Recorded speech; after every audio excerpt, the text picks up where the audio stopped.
Good afternoon, ladies and gentlemen, and welcome to the afternoon session of the first day of the 10th Indonesia Economic Forum. The topic for the day and the whole series of this 2 days is basically talking about digital transformation. It's unleashing digital transformation across the nation. There's a reason why we chose a topic like this, because a lot of research and studies shows that the digital transformation economy is worth $170 billion in the next 6 to 7 years. And that's an 18-fold increase.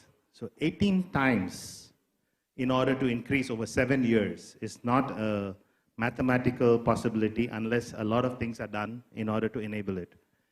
The key points that were raised this morning, we had an opening with Pak Gita Wiryawan.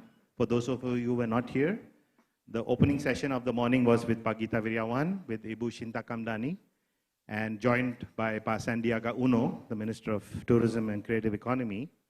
And there was general consensus in the room that the biggest challenge that Indonesia would face in the next few years would come from lack of human capital. Not having the right skills, not having the right quality of people, not having the right programs in place, and inability to access talent from across the nation, from anywhere in Indonesia.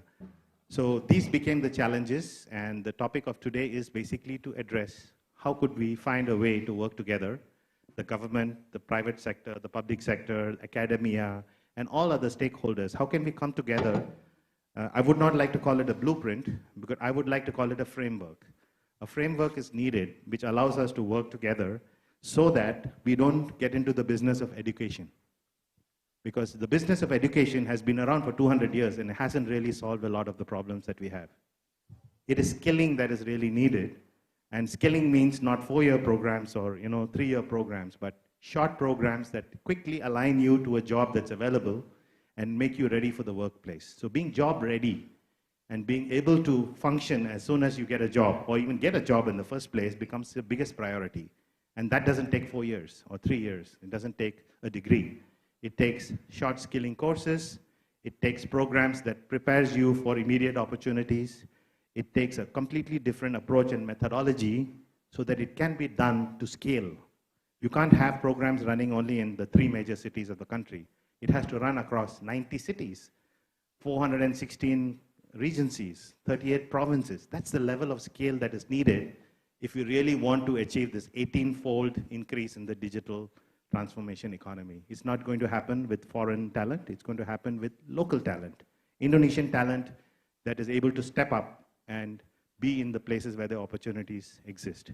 So the discussion now, which is led by my colleague, Nalin Singh, he would introduce our esteemed speakers today. And he would lead us into first a presentation by our 2 guest speakers, followed by an open focus group discussion among all the people here. I would like to specially welcome all our friends from India. There is a Team India present here today. They are from the field of skilling, education, and they're involved in several interesting projects, and they're here today to assess also the opportunity of collaborating. So I welcome them. I also welcome all of you who have participated here. There's USAID here. Farhad is here. Thank you, Farhad, for being here. We have a lot of people who have contributed in various ways to this journey of how we are doing skilling. But remember that skilling is taking place even with us, within us, in our own companies, in our own personal selves. We are all gearing up of how we are going to deal with our own jobs, our own companies in the next 1 year. So, skilling is something is not just meant for workforce, it's meant for all of us. So at every level, we are looking at how skilling will take us to the next level. And if we don't do what we're supposed to do, we're going to be left behind from the upcoming Industry 4.0 economy that's already underway. So when we talk digital, we don't talk about digital companies. We talk about companies that are digitalizing, which means every company in this country is undergoing some form of digital transformation, including the small and medium sector enterprise. So we have representatives from our government who are very active in this area, and I would like to hand over the session to Nalin so he can introduce our guests for today. Thank you very much. Over to you, Nalin. Thank you, Sachin. Such a good feeling to see so many familiar faces, so many of our partners here, and heartening to note that some of you even like me. So that's the ones smiling are the ones who don't, I think. But let's get started. It was interesting when we were having a discussion in the back room that as we speak, the federal cabinet is meeting for jobs and skilling. And that is the topic in which their two respective ministers are participating. I'm delighted and honored to welcome Dr. Professor Anwar Sanusi. He's the Secretary General, Ministry of Manpower. He was a professor himself before this role. And so he knows a lot about education, skilling, and we will hear from him first. His presentation is in Bahasa Indonesia, but he will give the commentary and rundown of it in English. Also very proud to welcome Ibu Siti Azizah. She's the Deputy for Entrepreneurship, Ministry of Cooperatives and SME, Republic of Indonesia. We had the honor to meet earlier with her along with Pa Ilham and Pa Teten Masuki, the Minister, to discuss potential programs by Orbit. So like Sachin said, we'll start with Professor Anwar giving us his presentation, followed by any questions that people have. I would like to keep it engaging. It's an afternoon session. So you can stretch on the spot, you can exercise, and ask as many questions as you can to keep it engaging. And post that, because both of them have limited time, post that we will continue in a focus group discussion on the topic on hand. Over to you, Professor. Thank you very much, Pak Nalin Singh. Assalamualaikum warahmatullahi wabarakatuh. Selamat siang dan salam sejahtera untuk kita sekalian. It is my great honors to be here in front of very respective people in here to share about some issue regarding of the aligning skilling with jobs of the future. I think maybe Pak Sachin already make a very good introduction about what the challenge that we are facing, including of Indonesians currently. So actually, I already prepared a very big, I think, very thick materials. Yeah, I thought that I can have a lot of time to discuss with to all of you. However, due to of my maybe conflicting agenda, I have to leave. Maybe earlier, so that's why if maybe there is anything to have to discuss in the future, my office is not so far from this place, yeah.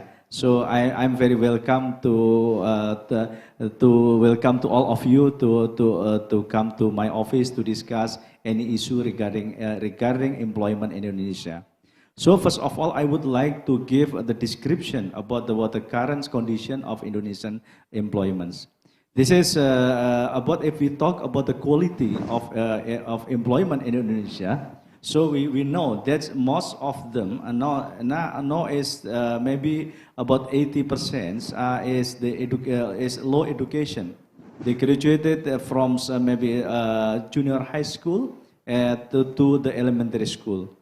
The next is for SMA and SMK is vocational school, and then also is senior high school, and then the rest is maybe from diploma and university only 11.5%. This is of the population structure. Meanwhile, if we look at like labor force, it's also reflected the same condition. So that's why it creates why the productivity in Indonesian labor force is very low. Compared with Asian countries, we are still under the average of Asian countries. Asian countries is 24.6, Indonesia is still 24.4. This is the survey conducted by Asian Productivity Organization. And then the next condition, if we look at about what maybe in terms of the employment, most of Indonesian employment still working as a blue collars. That's the percentage is 60.5, Meanwhile, for the gray collar is 25.9, and then white collar only 13.5. And then most of them are still working in informal sector, and then also most of the employment, they are working on the tertiary sector. So from this condition, we can have like a conclusion that most of Indonesian labor force work in tertiary sector, informal, and then also categorized as blue collars workers.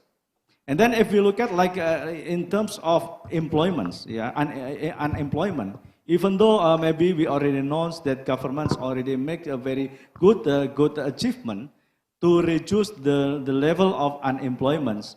Now, according to the current data, August 2023, the unemployment rate in Indonesia is 5.23. So is it close before the COVID-19 condition? Before the COVID-19 condition, the unemployment rate is 5.13. And then this increase jump into the peaks is 7% of Indonesian of unemployment rate, but now is 5.23. But if you look at like in terms of the condition of unemployment, we can say that most of the unemployment occurs or maybe is based on education. Most are graduated from SMA and SMK. So this is a big challenge, I think, because actually if when government established the SMK vocational school, actually it's the way how to accelerate maybe them to give them the ability, the skill, so in order to have maybe more opportunity in the labor market. However, maybe due to of the lot of condition, that's it still contribute the highest contribution to the unemployment. If maybe look at if compare like the urban and then also the village, it's very the data tell that's the unemployment in the village is lower than in urban. Is it true? But the problem is, even though the villagers, even the person who are living on the village, they are working, but the income is not sufficient to maybe to use in the daily life. Or in Indonesian terms, we call it masih jauh dari kehidupan layak. So that's why according to World Bank's conclusion, for the villagers, they are still working but still poor. This is the condition of employment.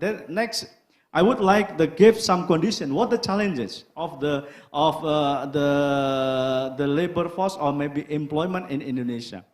Maybe for once, this is I think maybe this is a challenges or maybe this is opportunity or maybe this is a threat or maybe challenge. It depends on the way how we look at it. First of all, maybe a lot of people said that Indonesia now is on the golden period because of we are on in terms of productive age is very highest. Or close to 70% of Indonesian population are productive age. So that's why many people said that is as a demographic dividend. The condition, according to many scholars, predict that the demographic dividend, it will be happen until 2035. So we still have about 12 years to optimize or maybe to use this dividend in order maybe to improve or maybe at least to alleviate from the upper middle income country trap. And then the second is about like the change in maybe IT disruption. A lot of people know maybe talk about a lot of million job will lose. But millions, also millions job is new, is appear. So that's why at least we have to identify what the kind of the new job that will be appears. So and that's what the kind of skill, what the kind ability that are really needed in order maybe to fulfill the requirement of the new job. So, and then the third issue regarding also the employment is about industrial relation. There is a flexibility of industrial relation due to most of the employment now is on the Gen Z, and then also Gen Y. So the Gen Z and Gen Y, they have advantage, but also they have disadvantage. One advantage is most of them are we call it as a digital native. They are very talented and then very competent in terms of digital utilization. And then also they have the skill, the ability to speak maybe English as the second language. And but they have also disadvantage. Disadvantage is in terms of the loyalty. They don't have any long-term commitment in the working. So that's why it's maybe in some cases after company, even is on public sector, termasuk di dalam pemerintahan, even in government sector, after we recruited as the employment, when we are working 1 year, they quit. And that's not a view, it's it's a lot of them maybe quit. Why? Because maybe the working condition is not compliant with their needs. So this is also advantage of disadvantage of the current generation is Generation Z. So that's why now we are thinking in terms of law creation law. We introduce such like in terms of a payment not based on the monthly, but it's also based on the working hours payment. This is and then this is also the issue that we are now facing. That especially is the working place is now tend to be maybe is fluid. So when we are under our G20 presidency on employment working group in employment, we discuss a lot regarding of the issue. This is considered as the new world of work. This working is not only on the place that the company exists. They can work from the remote. But while they work from the remote, some conditions that should be discussed. For instance, in terms of labor protection. Because so far labor protection just cover the issue that the worker are working in the company. But while we're working from the distance, they are not yet discussed. And then also the other issue is about how about the people that are working on the platform, a digital platform.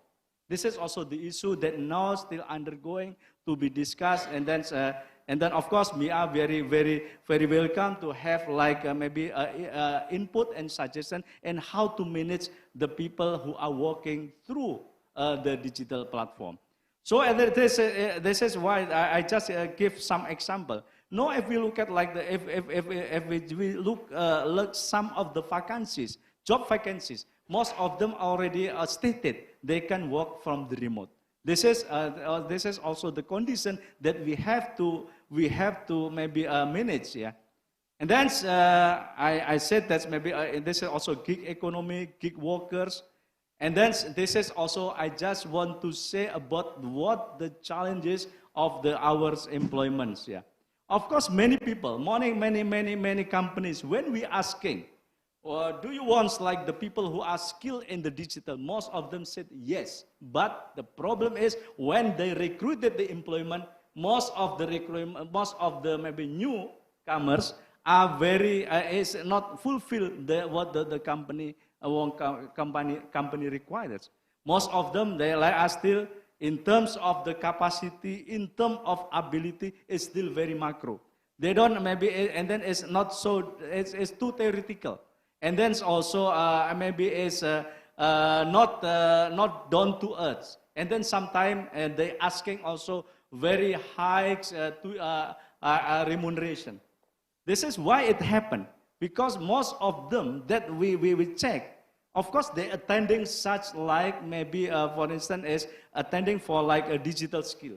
But when we check like what the kind of digital skill, most of them are not really fit with the company or the factory requirement. And then this is some maybe issue that's I think maybe what maybe actually next is what the government do regarding of the condition. So we look at if maybe what the government do is, of course, maybe we have to improve. We have to we have to the skill, the competence of our employment. One issue that actually that I'm working maybe as a government employee more than almost close to 30 years. I think when I observe in working as a government sector, the problem of like ego sectoral or maybe parochialism is maybe as coordination is the problem. Including also is how to improve, how to manage the human capital. You know, that's if we look at in Indonesia, it's very different. If we look at maybe like educational vocation is under the Ministry of Education. If we talk about educational training under the Ministry of Manpower or Ministry of Ketenagakerjaan. So that's why government look at we have to make it. We have to this two institution is very close, and then also hand to hand the coordination should be improved. So just we issue this the Perpres number 68 2022 regarding revitalization, pendidikan, vokasi, and also pelatihan vokasi. This is maybe actually if we talk about like what the vocational training in Indonesia, that's a lot. If all maybe all of institution working actually is very enough to give the opportunity for all like employee to attending for the training, but the condition is still far that we expected. Like yeah, for instance, maybe we have 289 BLK vocational training institution owned by the government. Maybe if you look at maybe on the owned by the central government still working well. But if you or maybe if owned by the local government, province, and then also district, is still far with our expectation. For instance, they are maybe vocational training in computer. If you look at the computer condition is still is out of date. Yeah, this is maybe some condition that of course maybe we want. That's one of the issue. If we would like to as Mr. Sachin mentioned, that is maybe we want to accelerate the competence of education. One way is through the vocational training. But the problem of vocational training in terms of facility is still quite far with our expectation. So that's why we need maybe to enhance. This is I mentioned already, Mr. Sachin, that's mentioned about what actually advantage for the vocational training that is. But yeah, we have to do a lot. Yeah, thank you. That's all my presentation. Thank you very much. Thank you, Anwar. You made some points that resonates well with this audience. We have had very good interactions with your ministry, and they have been very open to partnerships and ideas, including through USAID and AWS. You mentioned about loyalty of the workforce today, but that is also a social issue today. There's no loyalty in friendships and relationships also. It doesn't seem to last long enough. I'm married for 28 years and probably an exception in my group. Earlier this morning, we had Pagita Viravan here, and he was talking about how Indonesia can actually take its place in the global workforce because of its demographic dividend and because AI makes it more possible today. One of the points he made was, today Indonesia has about 10 million English speakers. Unfortunately or fortunately, the language of international trade is English. And Indonesians need to get to about 100 million English speakers for them to really participate. That's one. And related to that is this workforce, work from home and gig economy issue. That means people work across boundaries, across countries. That amplifies the language issue. Is there something or some thinking behind that by the ministry, or is that with the Ministry of Education? I think maybe for like the issue that Mr. Nalin mentioned, actually that's both of the ministries that we have to concern about this issue. But maybe if we talks about like the function, the duties and function, of course maybe like the ability in the foreign language, English, and no, not only English, maybe the other language. For instance, is if we look at the demand from the as of foreign workers is from Japan, yeah, is no also the demand is very high, so they need also the soft competence is in the foreign language. But for our duty is language just for maybe for the works, yeah. This is our duties, our responsibility. So that's why some of our vocational training institution we also trains the candidate for the especially the foreign as a PMI, pekerja migran Indonesia, Indonesian migrant workers is the foreign language. It is maybe as in English or maybe in Korean or maybe in China. China is a view, maybe is Arabic, and then also is Japan. Thank you, Pa Anwar. The other issue that you brought up, which I know concerns all of us here, that the young people are educated, they have a certificate, they are digital native, but they are not employable. They are not job ready. One of the reasons also is that all the education that is being done for industries which are not hiring today. So you teach them automotive engineering, automobile companies are already fully staffed. Jobs are being created in other industries, cloud, AI, etc. Is there some thinking by the Ministry of Manpower to pivot the BLCAs to teach these kind of subjects versus traditional subjects? Yes, thank you, Pak Nelins. That's now, as we have actually, that's FKLPI, Forum Komunikasi Lembaga Pelatihan dan Industri, Industrial and Vocational Training Forum Communication Forums.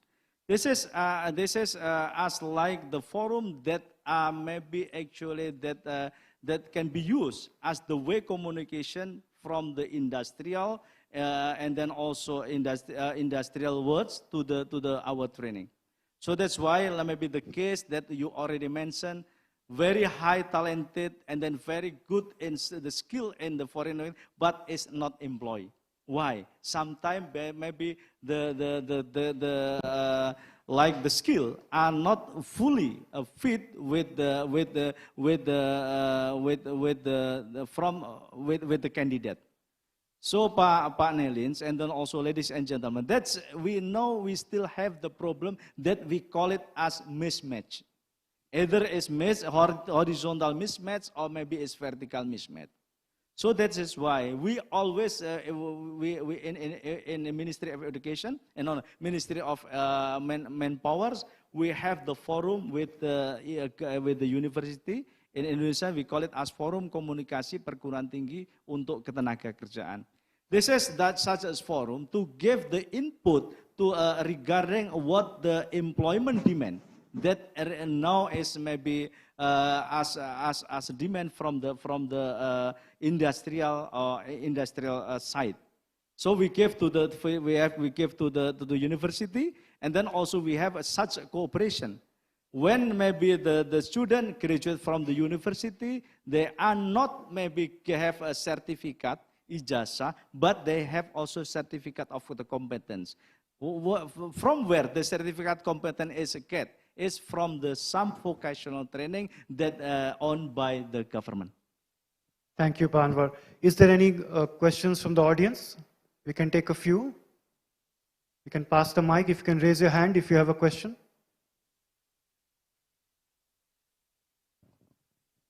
I thought it's clear. I think you answered all the questions, Pa. Anybody? Yes, Esther. Bahasa Indonesia tuh. I'm Esther from USA. So thank you. You mentioned about the access provided by the Ministry of Manpower through what's so-called community or vocational training centers.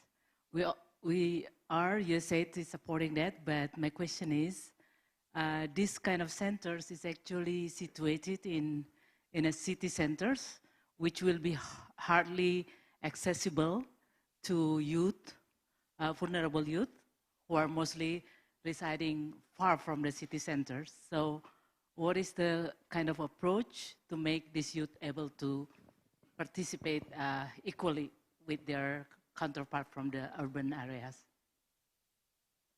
Thank you very much, okay, Ibu Esther ya, for your question. So actually,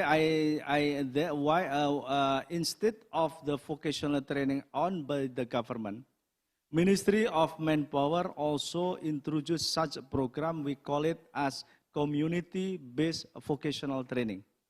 Yeah, community-based vocational training is owned by the mostly is religions institution.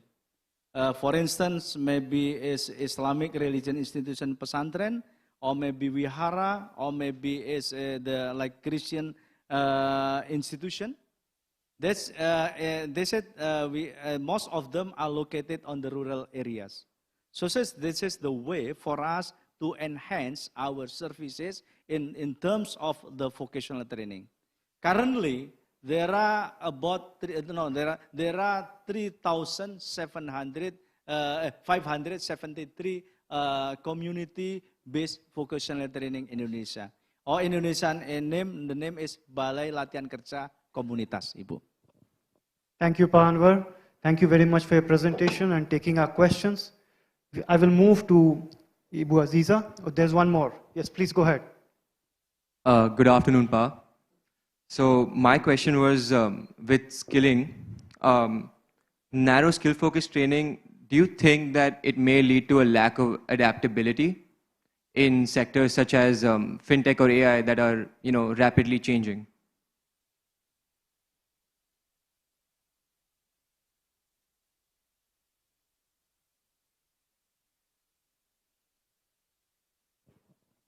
Okay. Thank you very much, sir. That's for your question. This is also the problem. If we call it like maybe we talks about like green economics, or maybe it's like new future of jobs.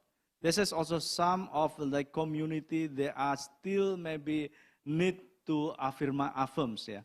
So that's the people who are living maybe on the villages, the people are maybe living on the remote area. In maybe in Indonesia term we call it A3T, yeah. Is in frontiers, backwards, and then also is disadvantage, yeah. So of course maybe in order to give a chance for them, yeah, for them to have an access for the vocational trainings, ours we introduce instead of a community-based vocational training. We have also our training institution. We introduce such, we call it as mobile training unit.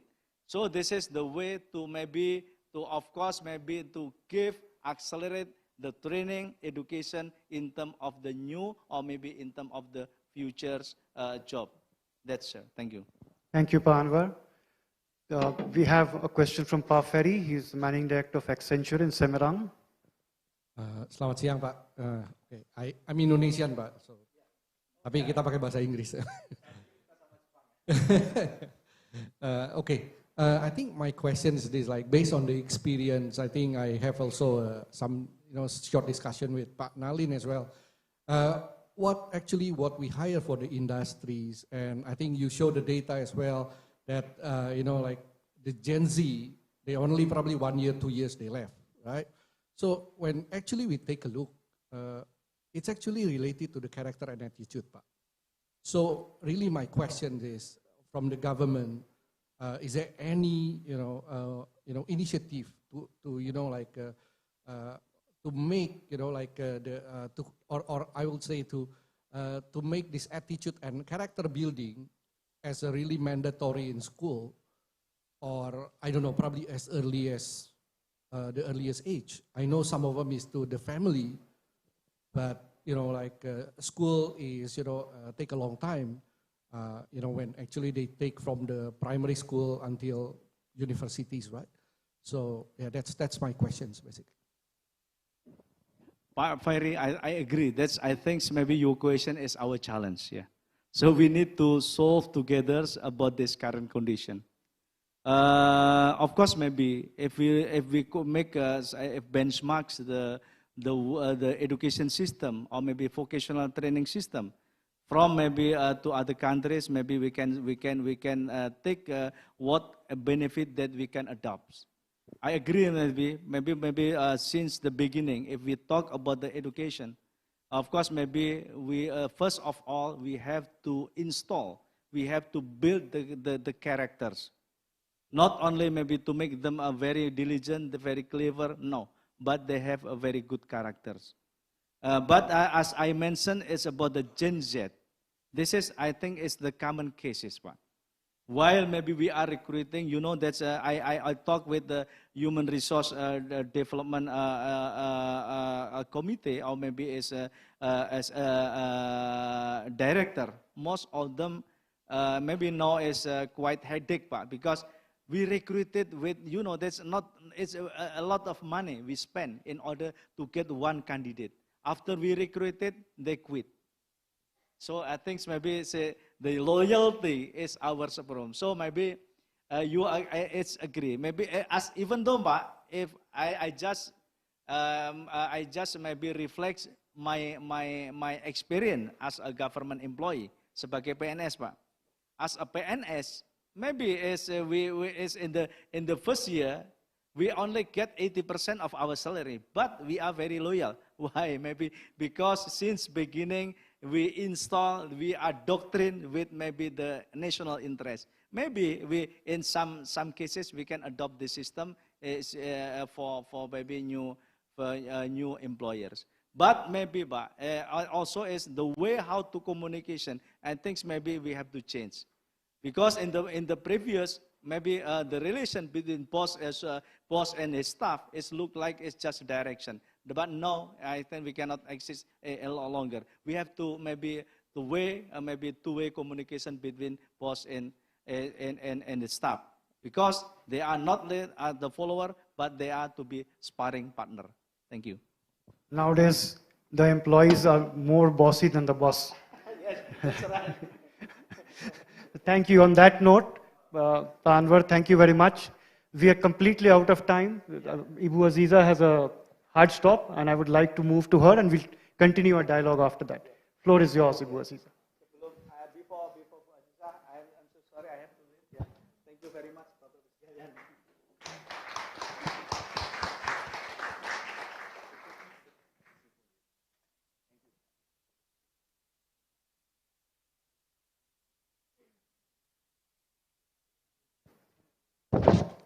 The floor is yours, Ibu Azizah.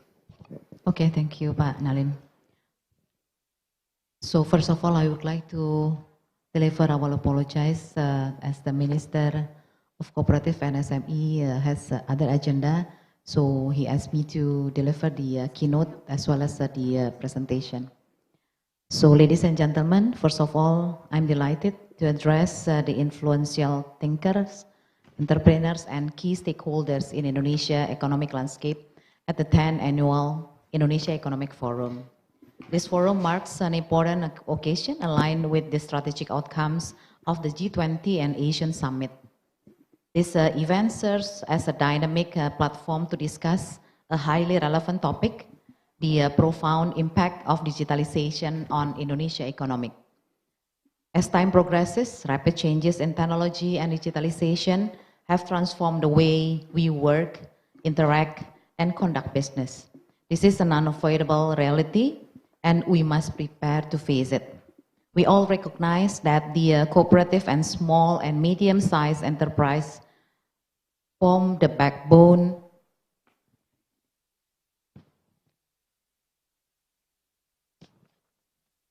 from the backbone of Indonesia economy. They create jobs, contribute to economic growth, and play a crucial role in social development in this area. In this area dominated by digitalization, we hold a crucial responsibility to sustain the growth and relevance of these sectors.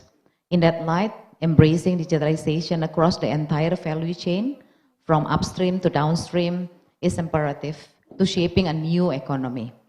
Like research into the application of IoT in the development of high-quality domestic commodities can strengthen downstream strategies.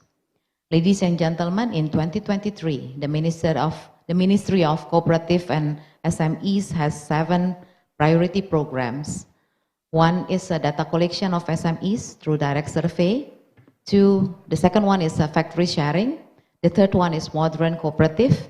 The fourth is elimination of extreme poverty and redesign of integrated business service center SMEs and SME packaging house service.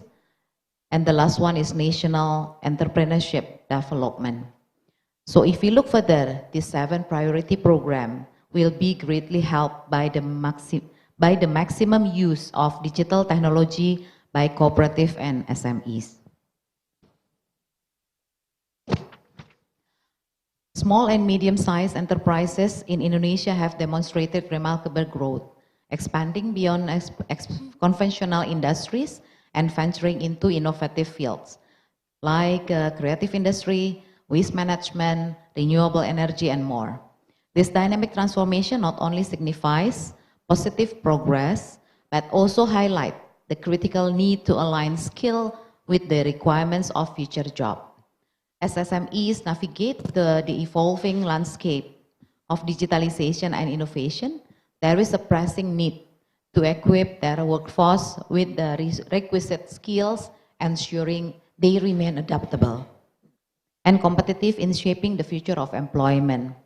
Ladies and gentlemen, as the Minister of Cooperative and SMEs of Republic Indonesia, my role is to oversee policies and initiatives that support the growth of these sectors. The primary challenges is to ensure that our human resource possess the necessary skill to succeed in the digital economy. To address this challenge, the Ministry of Cooperative and SMEs has developed a strategy to increase the number of innovation-driven enterprises with strong founder mindset, capable of creating better and more innovative employment opportunity in the future. I'm confident that the collaboration, innovative ideas, and critical thinking that will emerge from this forum will help shape a better direction for the cooperative and SME sector in Indonesia. Together, we will work toward achieving this goal.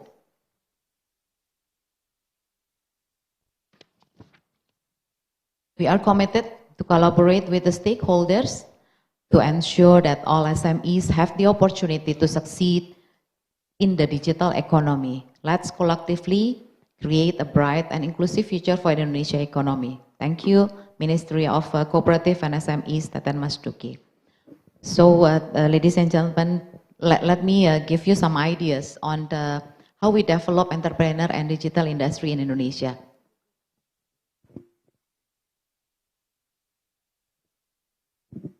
So basically, today we have about 64 million SMEs in Indonesia, which is, if you look at this chart, most of them, or 96% is on the micro, with 2 billion, asset, and we only have very small in small, medium, and big companies.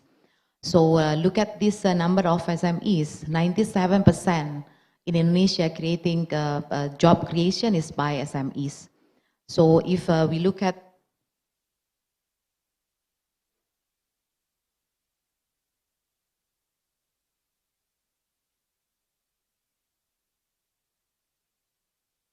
okay, it's okay.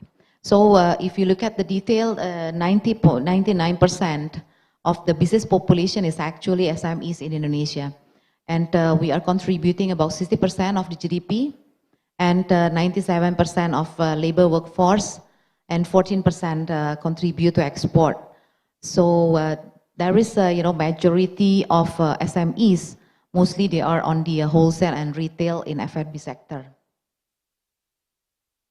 So there is a challenge for us, how to strengthen their capability on innovation or for innovation. So if you look at this one, so we can say that in the natural resources, that what we are good at actually, and then how the low skill labor, and then how we play on the factor driven and economics, and how we can drive to the efficiency. So unfortunately, we are not that good on that part. So that's why we know that this is a challenge for us. So we need to expand more. How to enhance the access, and then how to foster use and innovation. And then the third one, how to embrace digital revolution for SMEs. With the fact that currently not all Indonesians having access for internet, for example. And we have about 64 million, which is very huge number. Today, only about 23 million have access to digitalization. And how the transitioning from the natural resources to the service industry. So with all these challenges, we see Indonesia has a very big potential in economy digital. We all agree on that. So in terms of number, we have about 212 million internet users. Are they productive? That's the big question mark. So you can see on the sector, on the e-commerce, transportation and food, and online travel and online media. This is actually 4 sectors that contribute a lot to the economy digital of Indonesia. So let me give you some ideas on the startup in Indonesia. We are currently having 2 decacorns and then 11 unicorns. So we have about 2,500 startup, which is 20% of them are under us, meaning that we do some incubation process and then mentoring, coaching, just to make sure that they are not go to the that valley, but they are still there on their crucial time, which is mostly about 3 to 5 years after they set up the business. So we are, in terms of startup, we are ranking number 2 in the South Asia startup ecosystem, and we are number 38 in the global. So the total valuation of them is, this is based on 2021 data, about 9.3 billion. So with this, we do agree that we need to do more on the startup. So that's why we are doing some collaboration, partnership, and we see that they need the mentoring, they need the incubation process. That's why we are working with some incubators from the university in Indonesia and accelerators, just that, to help them to either speed up their business, or maybe they want to develop the new one, or they want to scaling up their business. So we also strengthening the international connectivity for SMEs, and we promote the entrepreneurship and business dynamic. So based on, if I can look back, based on the minister speech, we have 7 programs, priority program in the Ministry of Cooperative and SMEs. And if we look at the Digital Economy Framework Agreement, or DEVA, so actually we are looking at the Asian as a whole. So if we look at some of them is already there, like RIS, and then we can pay with the local currency or our currency. And then we know that DEFA also aims to deepen the existing digital economy cooperation, and the element to be included is 1, market access, and rule and regulation, and facilitation. So I believe this is it's also important for us to also go deepen on what is the 7 priority program of the Ministry of Cooperative and SMEs, and then 7 aspects that digitalization currently happening. So on the 7 priority programs is already in the note by the minister, and digitalization is very important for us, because now we are we are having some challenges on some part where it's quite challenges for us to ask them to go onboarding digital. So that's why we keep looking at this 7 that we are not really happy with. They are very good in e-commerce, but they are not very good in the production. So that's why the 7 aspect that we are looking for since the last year. One is digitalization to market access to market, and then how they use a digital platform to monitor the quality of product, and then access to financing. This is already happening, and how they do digital in managing their organization and production capacity, and then how they access to the supplier and the supplies with digitalization as well. And last one is the distribution. So I think this will be my last slide. So again, thank you very much. Thank you, Ibu Azizah. Orbit is very proud to associate with the Ministry for your entrepreneurship program. We have done it in the past. We did the Indonesia Fund Fest, and we have trained entrepreneurs. Before I take questions, and I'll come to you, Samir, first. You mentioned the entrepreneurship ecosystem, 2,500 startups. One of the challenges that I have noticed in working with university startups in Indonesia is all of them have got great infrastructure. They'll have a beautiful building, they'll have a lot of staff, but the number of entrepreneurs is lower than the number of staff. Is there something being done to spur entrepreneurship a little bit more? Okay, it's a very challenging question, but that's actually what we are doing right now. So since 2021, we are having, we call it the Entrepreneur Development, Entrepreneur Hub, and Entrepreneur Financial Fiesta. So actually this happening in our side. So what we are doing is we are working with university and the incubators. And we do realize that we need to teach them, all the students, as early as we can about entrepreneur. Because today, if we looking at the data, we have about 1.7 million the unemployment. And if say every year they have about 3.5 million what do you call it, the S1, yeah, from university. So graduated from university, then we can only absorb about half of them. So the other half will be adding up the unemployment for the next year. So this is a challenge. That's why we are really understand on it. So we are working with the Ministry of Education to, you know, to develop the either faculty or, you know, at least they have about the faculty on the entrepreneurs. So that's, I hope that's Thank you, answer your question. Samir, I'll take that question from you now. Sure, Nalin. Good afternoon, everyone. My question is more related to the previous session, so don't mind if it is a little, awkward to put it now. But the question was, we were looking at the slides with respect to unemployment rates, right?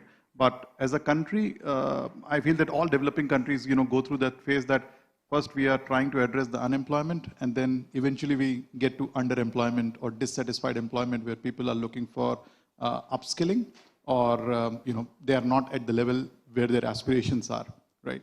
So all the initiatives that the minister was talking was more about vocational training and how skill centers are there, etc.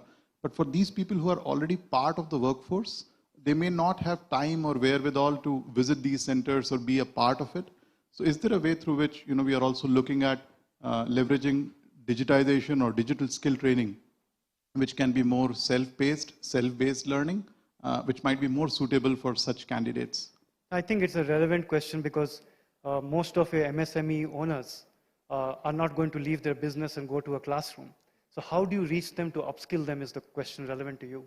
Okay, so we have several activities right now. So one is definitely we do roadshow. Instead of they are coming to us, we are coming to them. So it can be hybrid, online and offline. And this roadshow is supported by all the platform, digital platform, e-commerce, and other players. So my point here is we are now getting there instead of they are getting us, or if they are everywhere, then they can access to online. The second one is we just set up the new platform, we call it eHub. You can also surfing to our website. So actually the entrepreneurs or the SMEs can access in any information through this website or through this channel. So we are going to, today we are having the consultant, the mentor through online. So for us, digitalization is a must. So we push them, quote unquote, to also access to that part. So here I'm also, having the one of the department, we are doing access assessment directly to the player, to the SMEs or to the entrepreneur. So, and they are doing coaching, mentoring through online. So at the end of the day, what we hope is they are really, getting ready with the change, and they are using the digitalization as a tools, and they are using it for production. Thank you.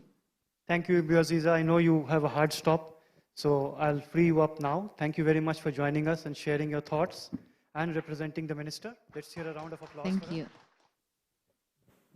Those of us who are above 40, and that's most of us in this room, in a country that has a demographic dividend and average age of 22, did you hear the word skilling from your parents ever? That please get skilled, please get skilled. Why has it become such a big thing? What's the problem? In the last 30 years, when did we move from education to skilling? What's the difference between industry 1, 2, 3 and this 4? What is this 4 creating so much problem? Skilling, reskilling, upskilling. Anybody? Thoughts, quick thoughts? No need of mic, just tell. What's the difference between industry 4 versus 1, 2, 3?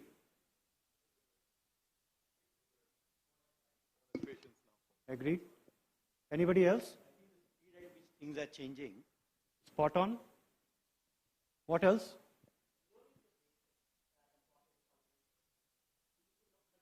Done by AI and other things. You need to know how to use them for practical utility. True. That's why we hear project-based learning, critical thinking, logic, so many complex words nowadays. Anybody else? You know, when Shakespeare wrote all those great classics, the total vocabulary in the dictionary was 100,000 words. Today it's 1.4 million.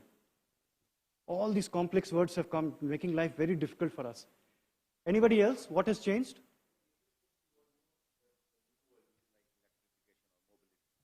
The major shift toward the new world, which is like electrification, the mobility and all that. Yeah. So we all have got the answers right. See, industry 1.0 was steam engine. Okay, steam engine has come. How did it change your life? Watch, sit on the train and go. Then you got electricity. Nothing, you just need to change a light bulb. What's the big deal? How did it change your life? From a skilling perspective. Then you had automation and the factory automation, etc. in industry 3.0. Blue collar worker job. What did you have to learn as skills? How to manage those people, that's it. But industry 4.0 brought everything together and brought it on a palm, in your palm, in your mobile phone. You have now everything correlated, and you need to know little bit of everything. And you need to know how to use. It's a practical practicing science, like medicine or being a pilot. You don't become a doctor or a pilot without actually practicing it. Today, everything you have to practice. Unless you know how to use it, to your point, and everything is connected, you can't be an active participant in industry 4.0. But there are other factors. That's a hard factor. There are other factors. People are living longer, so you have 3 to 4 generations of the workforce in the same office. So you need to reskill people. See, after World War II in the 1950s, the average age of the population in the world was 42. Today it's closer to 70. People are working longer. So in the same office, you need to reskill the older people. And the job creation is happening in industries which don't require manual labor anymore. If you look at the percentage of factory output to the GDP versus services sector, it has flipped.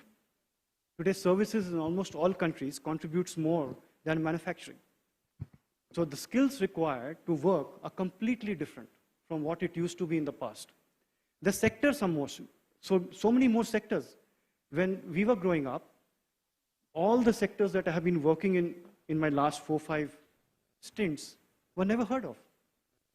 I had not heard the word entrepreneurship, which comes from the Sanskrit word antarprerna, in inner inspiration.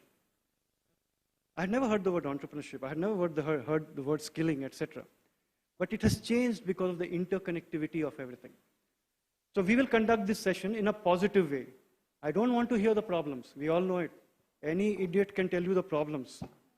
The trick and the wisdom is in telling, do you have some thoughts on the solution? So we'll keep a positive session focused on solutions, and we will trigger it off by Populix showing us some statistics which should provoke thought in us, right? Positive statistics. Not the one you showed in the morning, where only 8% of the people go on a holiday with their spouse or partner. And only 28% of the people listen to the partner or spouse suggestion to go on a holiday. Scary. Who are they going with? To be honest, they're young Indonesians, so they might not be married. I'm jealous. I'm jealous. Maybe, yeah. Okay, over to you. Yes. Thank you. Thank you, Pak Sanil, for the very kind introduction. Hopefully my statistics right now will be much more relevant rather than morning session. And I guarantee you there won't be any more stats on spouses here. While waiting for the clicker, maybe I can give a few background context on what we did here.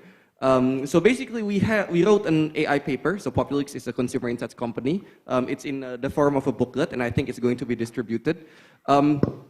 This time last year, I was in Munich meeting with the supervisor of my PhD program, and he has switched his research topic from leadership to the future of work. He now chairs a specific division called the Future of Work at the University of Zurich.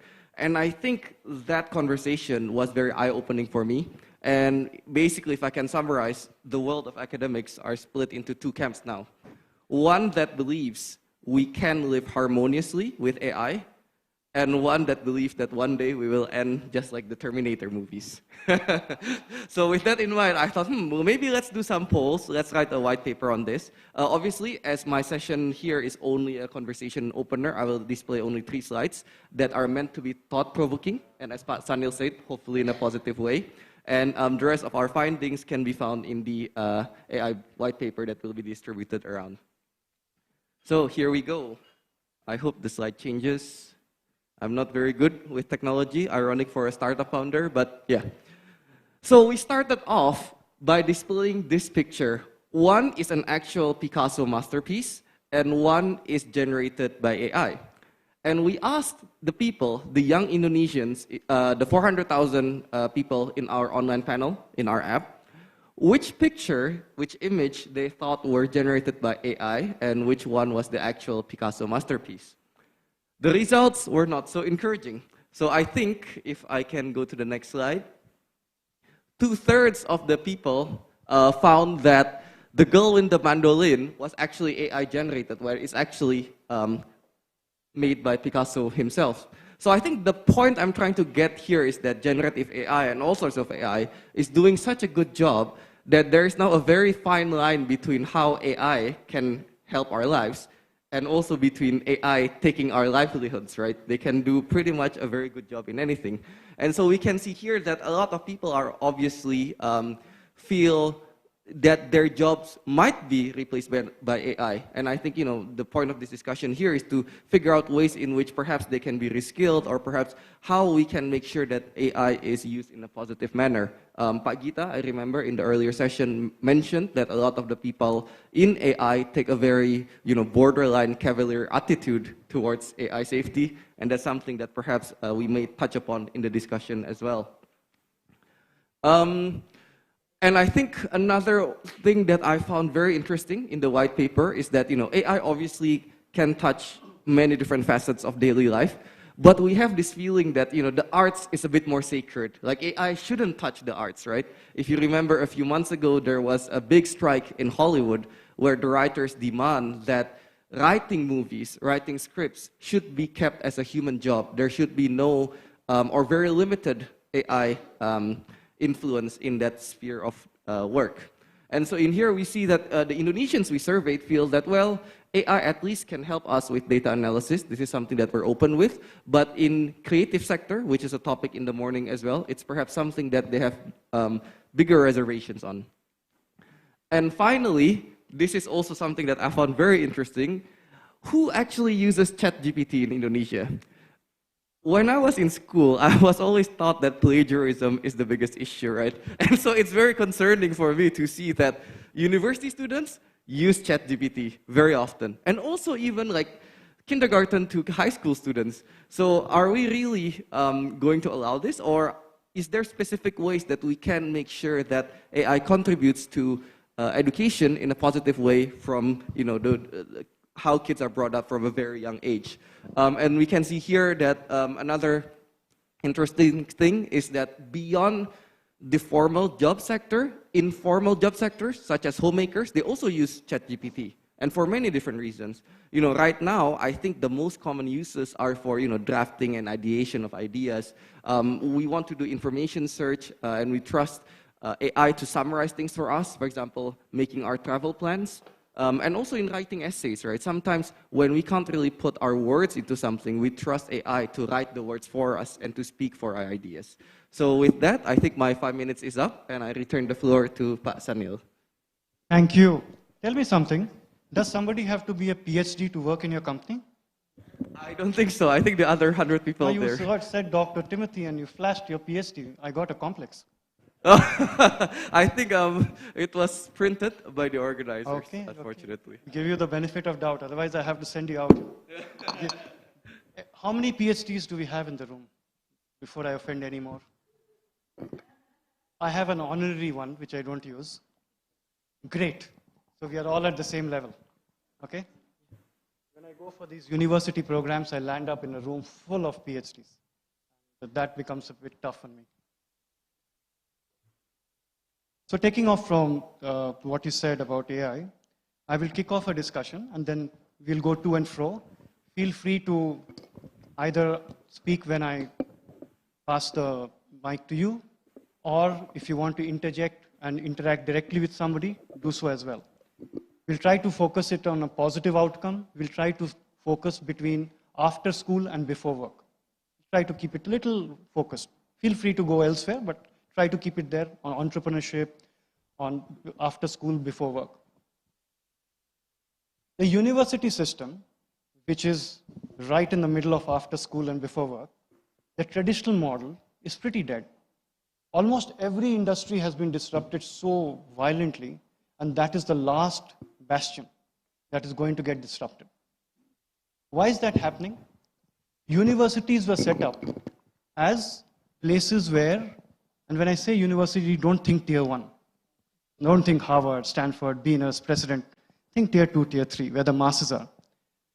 They were set up as hubs of knowledge and information, where you went to find out what is this, how does it work. Knowledge, information. Knowledge is now completely replaced, and information is completely replaced by the internet. The students are smarter than the professor.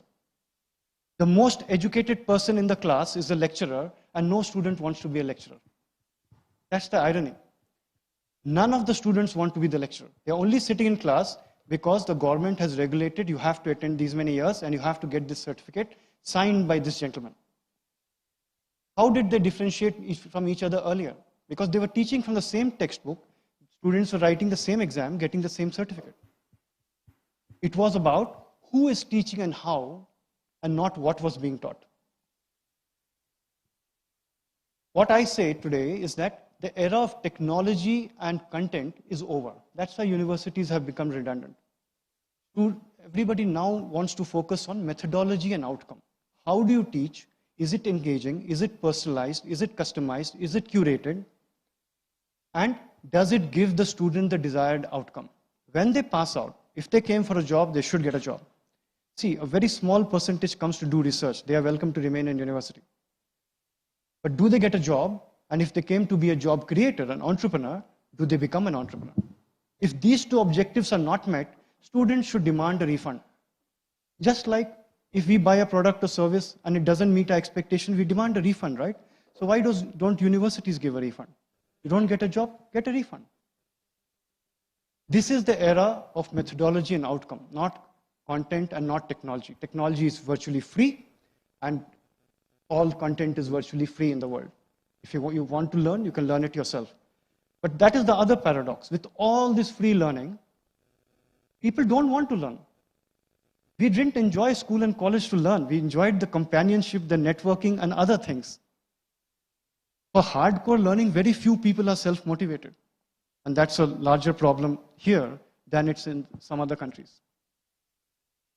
Most of the learning has shifted from what and how to why and what if.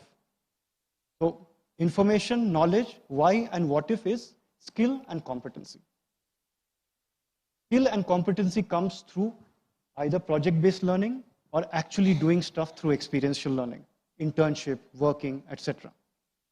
Unless colleges pivot to that model very quickly, like McKinsey says, 50% of the universities will be shut in the next 7 years, it will happen.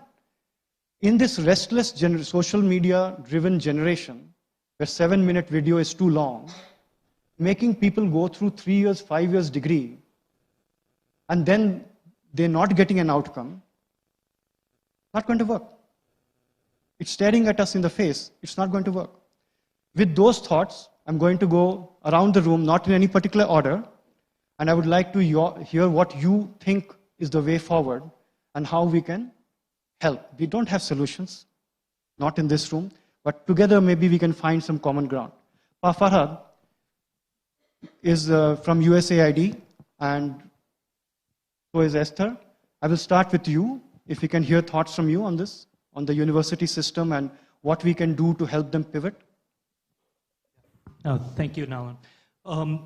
At USAID, we have several higher education programs here in Indonesia. We help Indonesian universities, vocational training, develop their programs, get higher level accreditation, internationally recognized accreditation, improve their degrees, make the skills that are taught more relevant for industry.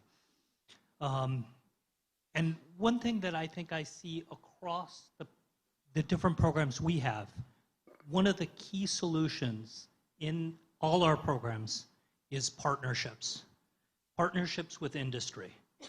And part of this is, there is a huge gap in higher education. And I'll talk a little bit about the problems, which you don't want to talk about. But some of the problems, there's a huge gap in how many people want and need to be educated. If I look at my parents' generation, it might have been 30% of the population going to college. Today, it's like my children, it's 90%. And everyone has that aspiration now. In a country like Indonesia, parents want their kids to get educated, to get a good job. And people want that. So there's a lot of need. There's a lifelong learning need. So it's not just 20-year-olds who are getting educated. It's people who have been working for 20 years, and at 50 years old, you have to learn new skills. So how do you get that? There's a huge gap in what in this higher education area. And then, almost paradoxically, what is being taught doesn't meet the needs. When I talk to our industry partners, the Traveloka, Cisco, Microsoft, AWS, they all tell me the same thing. They want to hire, they hired the top qualified people, and they're not ready for work. They don't have the real life job skills. And so they have to invest in training. And they spend a lot of money. All these companies spend a lot of money, and they have a lot of programs. I'm looking, there's Cisco's Network Academy, AWS has several programs. Apple has its academy with Binus University. Google has a program. IBM has a program. This is all just in the tech area, right? The companies are not getting what they need. So there's a skills gap. And then if you look into the future, and it's something we sort of alluded to today, the jobs of the future are not what's being trained today. In fact, we don't even know what the jobs are of the future.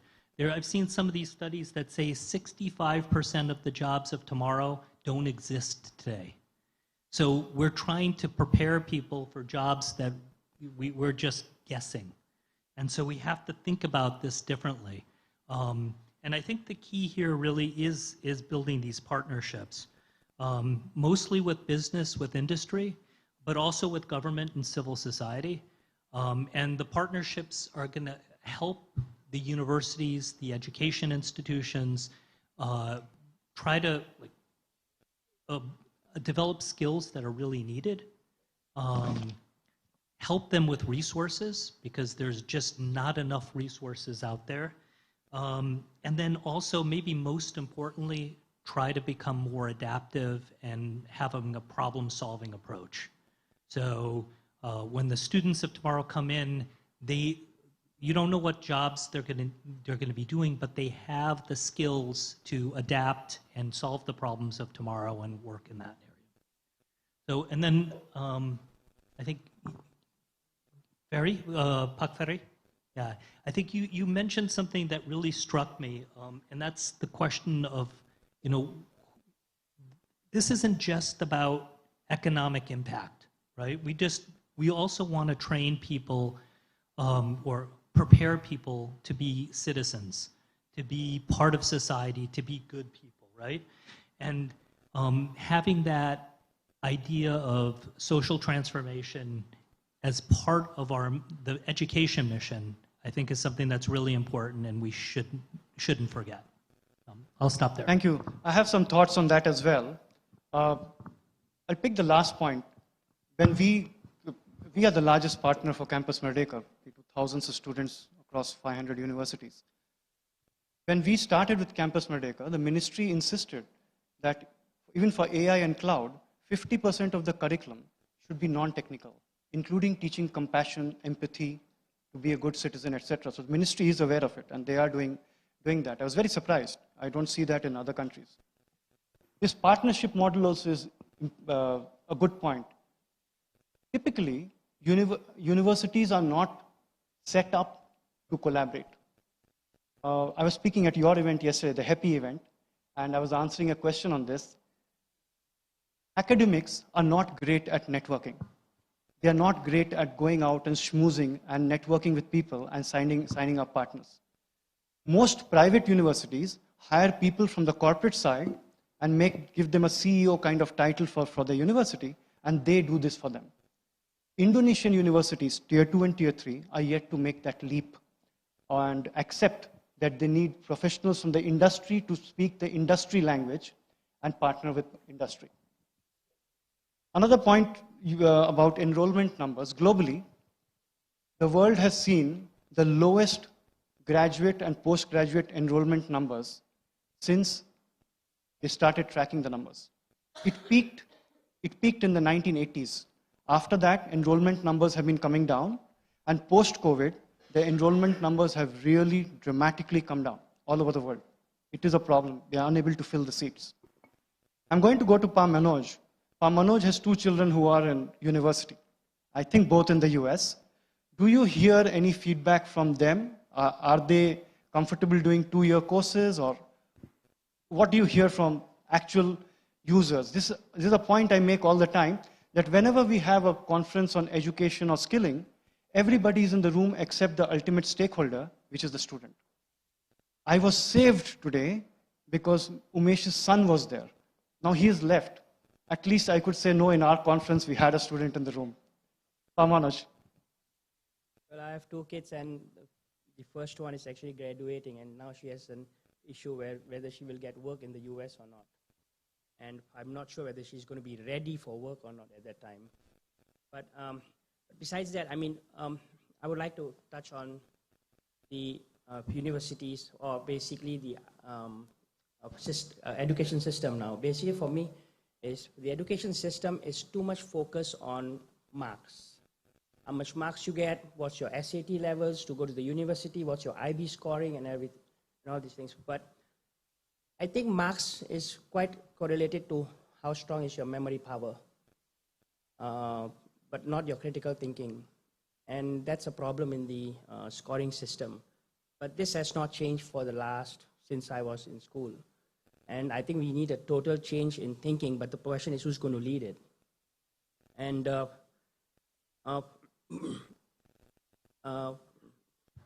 I think a second point to me is that I hear a lot of, I do not know whether you know Sadhguru, right?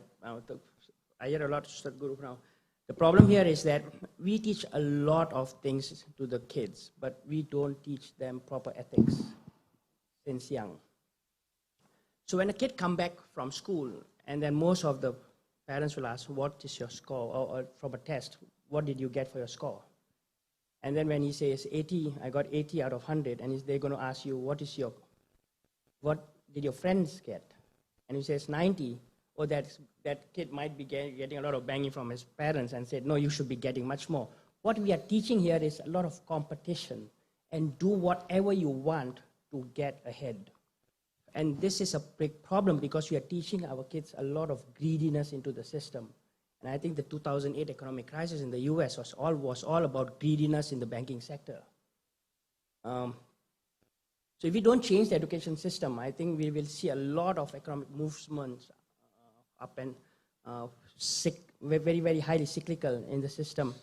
And I think we should change it, but the question is, who's going to lead it? Interesting thoughts. I'll come to you, Umesh. So speaking of changing the university system, here's a different product. It's a comic book app. It teaches six subjects: sustainability, physical comics we used to buy, right? Those days seem to be over.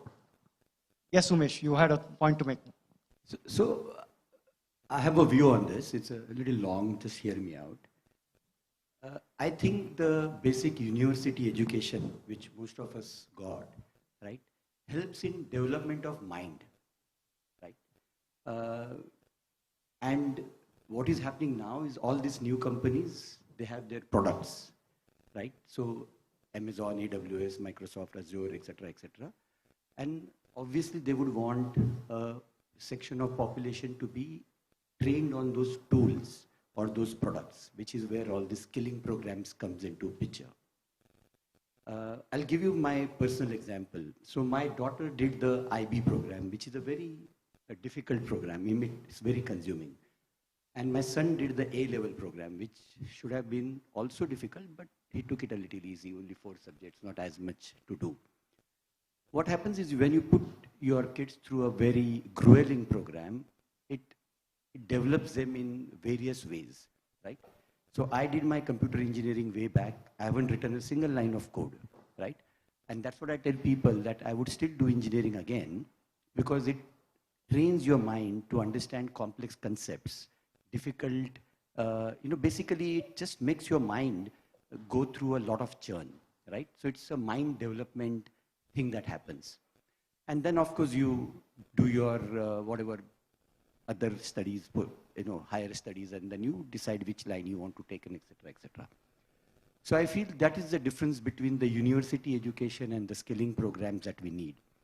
And I think each one of us, so I have personally been doing a program almost every year, some new program, right? It could be a decision-making program, it could be a negotiation program, it could be a ChatGPT program. So I don't know how many of you here know that, there are certain parameters that if you pass on to ChatGPT, even if you are using the paid version or the unpaid version, right? If you set the parameters, the outcome can be very different. So there are parameters like role, there is parameter like, various parameters. So I think each one of us requires the skilling program, whereas we also need the university's grueling basic for mind development. Good points. Engineering, definitely, I also endorse to people. It teaches you process, it teaches you project management, teaches you how to, figure things out for yourself. Umesh here leads a leading BPO company in India. So he has worked with literally millions of entrepreneurs, job seekers. And so he has a good idea of what are the skills that are lacking and what are the skills that are required. I'll be coming to you for entrepreneurship in a moment. But Pa Ferry, Managing Director of Accenture Semarang, we do a very interesting program with them, with partnership with AWS, where we are skilling unemployed and underemployed youth on cloud computing in that physical vicinity, geography, and then making sure that they get a job. We did 3,000 people between last year and this year, and we got most of them placed. Now we are doing one with Accenture. Yes, Pa Ferry, your thoughts on this? I think I mostly agree, right, with the education system, how actually, they measure with scores and they teach only, mostly are technicals, which is, and the future job, it's really unknown to us. We don't know. So we really need to go to basic to actually, teach them to be ready and always curious to learn and willing to learn.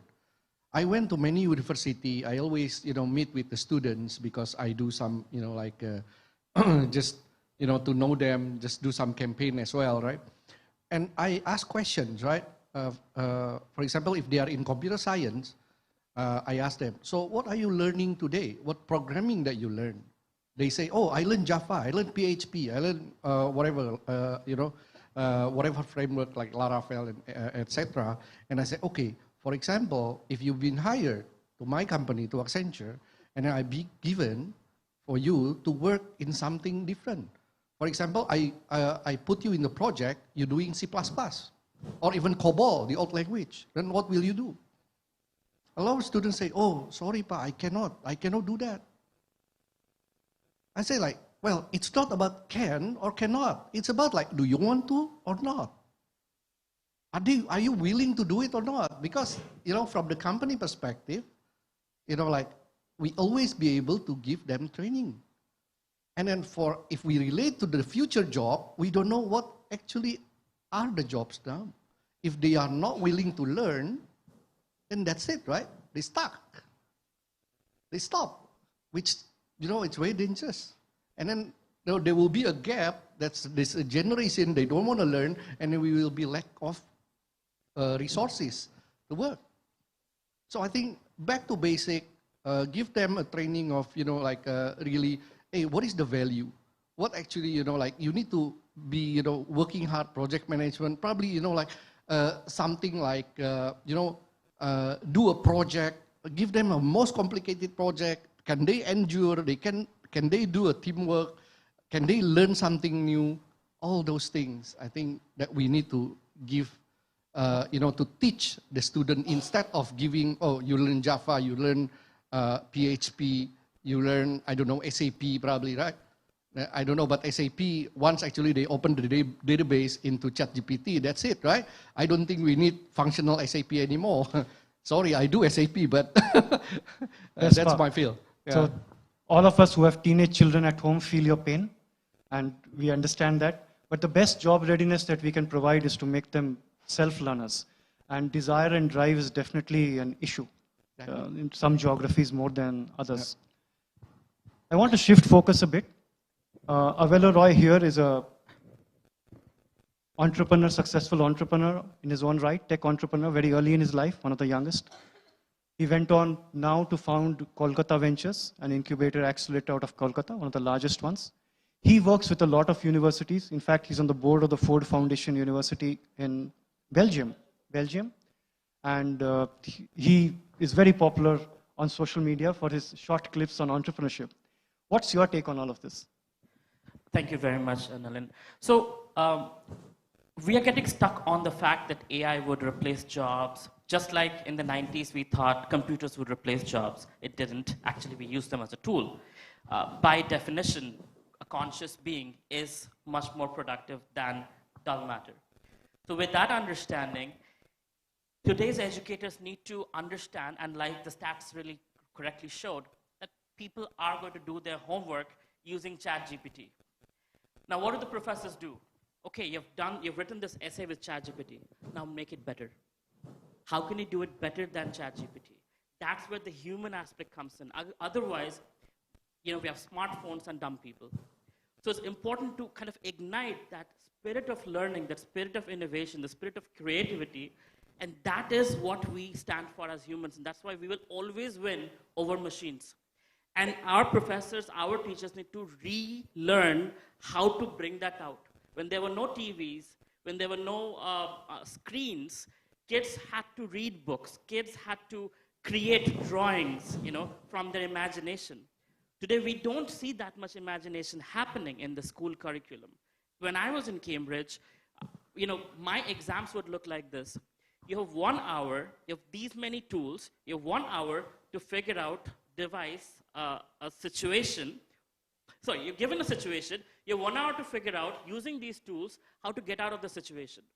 So within 1 hour, you kind of innovate a product or a way to get out of you're stuck in an island, you have these many tools to create a boat and get out. And the next 1 hour, you actually have to do it physically with those tools, right? Now, how can you do any kind of plagiarism? How can you not have the concepts correct and pass the exam? You can't.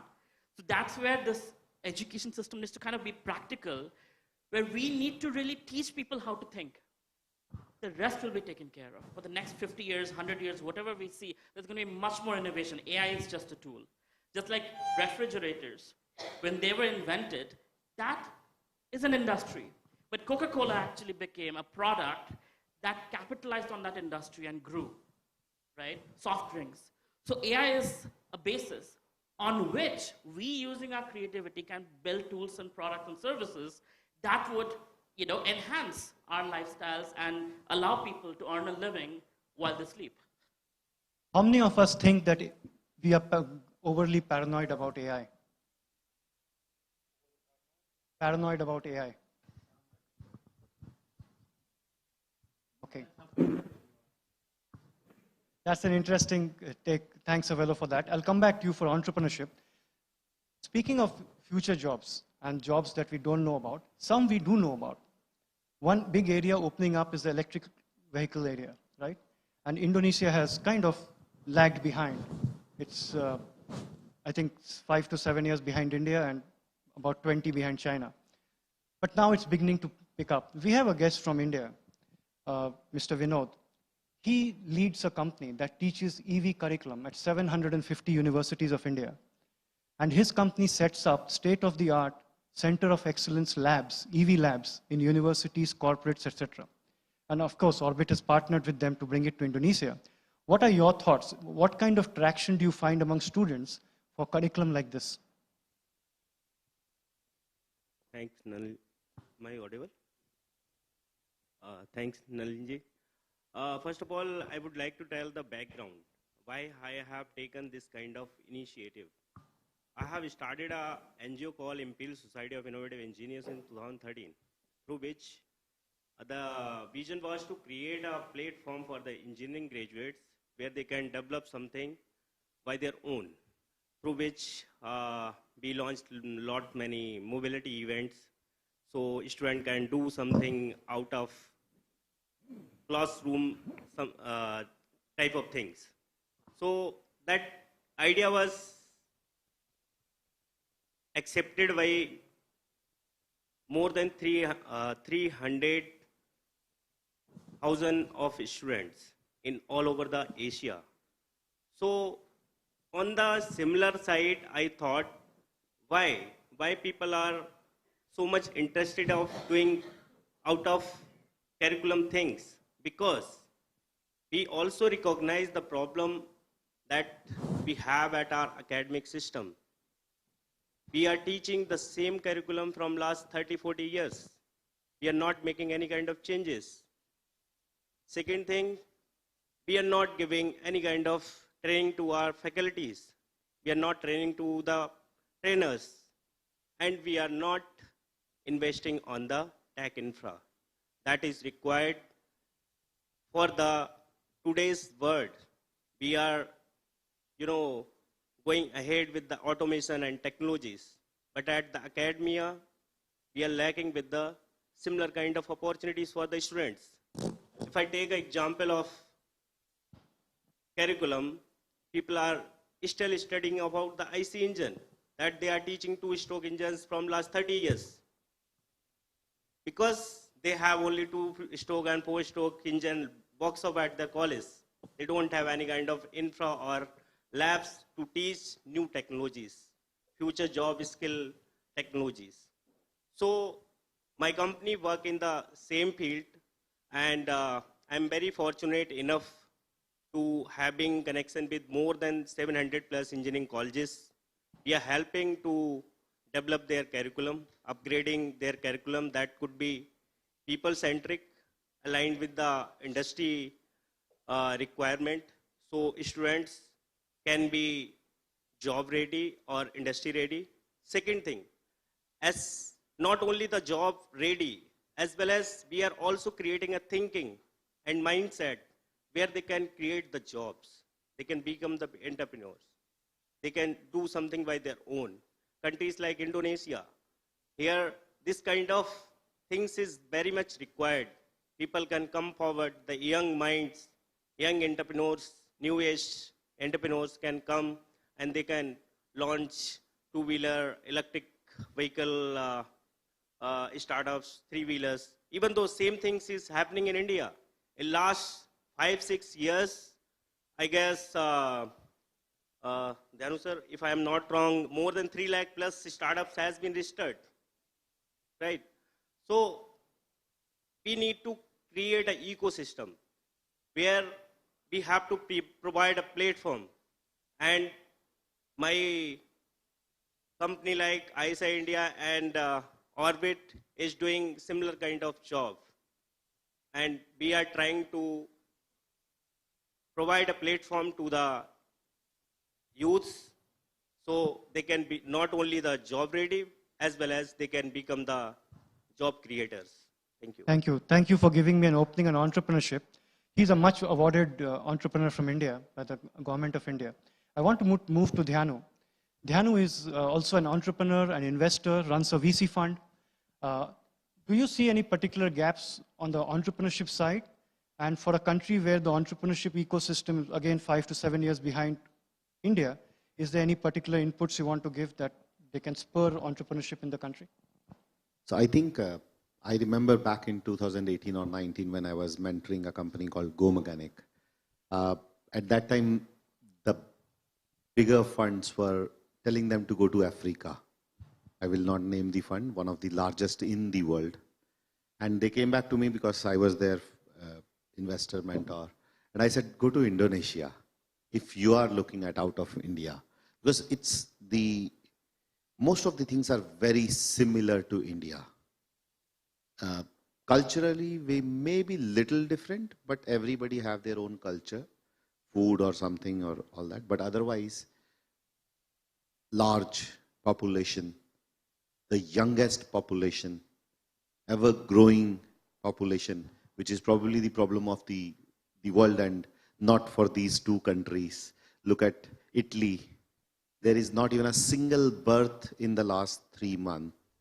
Not even a single birth. So, yeah, that's the problem. And 0.78% per woman in South Korea, the birth rate. That's really low.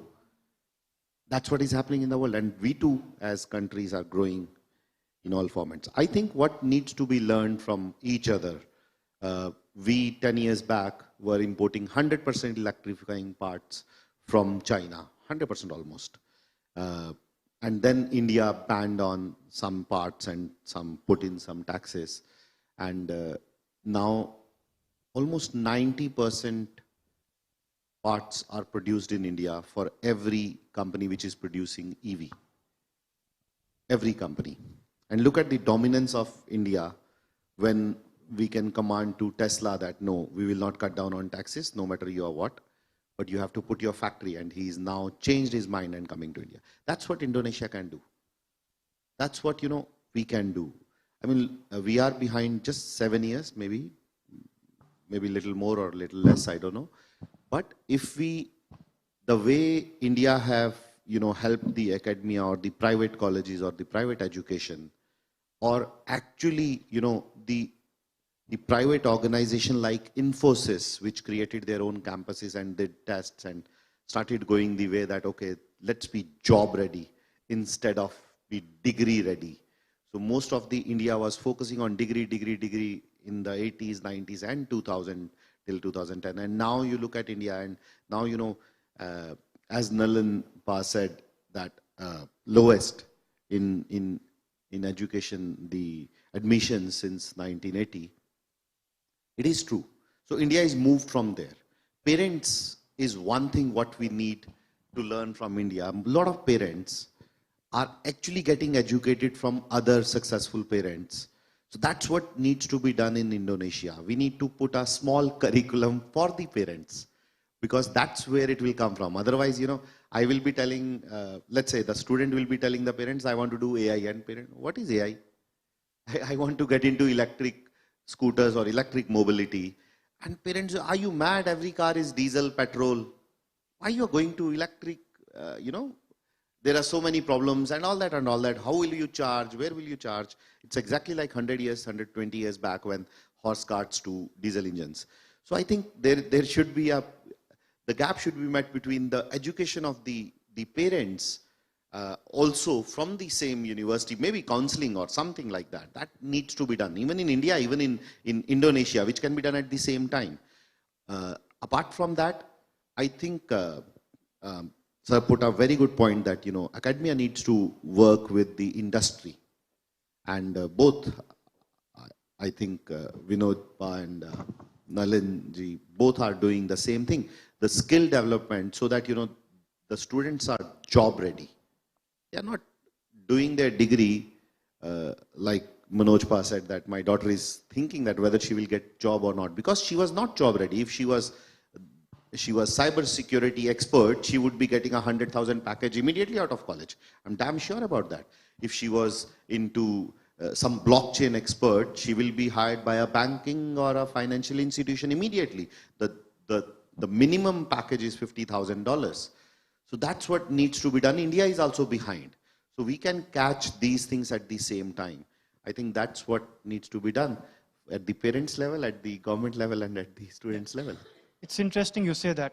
There is definitely a social issue also, where you have to educate the parents to allow innovation, allow risk-taking, allow different channels of learning. Esther, I want to come to you. She's from USAID, and you work a lot with the government. Have you noticed a shift in the kind of conversations you have with the government on skilling, etc.? Is there a change? Is there a greater awareness and urgency? I mean, in relation to government speed. I don't expect them to be that fast, but is there a shift in their thinking? Yeah. Proven by some of the key initiatives or priorities outlined or laid out by the Ministry of Manpower, who is our main partner in supporting the vocational training center to provide more market relevant skills, as we call it, skills that will make the training participants to be ready. I think they have made a good breakthrough or shift, if you like, or transformation, how they call it. So their main focus, I can cite two of the nine breakthrough initiatives that they have laid out. First is to support the link and match. And we are all talking about how to link whatever it is that the curriculum, the training programs, the skills area currently offered by the vocational training centers to the needs or the demands of the industry. And this is all like an ongoing analysis of how to understand the demands or the requirement, as we call it, of the industry and what is the industry of today and of the future. And that's how we support them to analyze the data, the input, to bring in the input from the private sector industry to the government training center so they can, from the outset, really try to forecast or to, let's say, to predict quite accurately what is this industry needs by the time the participants finish or acquire their industry certified training or certification. So I think breakthrough has been made, but as you mentioned, government officials are in the need of sort of, what do you call that, hands-on experience to approach the industry or the companies. And Hairil, the section was mentioning about the FKLPI. When they started the FKLPI, the idea was to really have a forum represented by key actors of the region, which is Kadin and Apindo, the Employers Association, to be part of a strategic building team for the BLK or the vocational training centers. However, in reality, this kind of forum only functions as to the maximum extent when there are really a passionate and committed private sector actors in it. So I think they have about maybe 50 something, or I cannot cite the right figures, but out of, I think only 20% of the forum koordinasi or forum komunikasi industri dan pelatihan, or the forum for communication between industry and vocational centers, only 20% is really functional well. If we can support them at the district level or provincial level, where they have the vocational training centers and the forum, I think that will help them to really get transformation in the vocational programs. It's heartening to note that there's a change in the government's thinking, and you said committed private sector actors like Orbit. Oh, I want to move to Obert.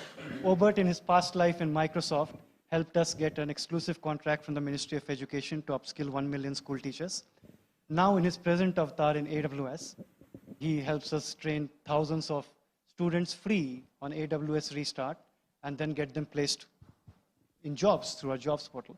What's your take? Because you've been working in the skilling sector in Indonesia for a long, long time.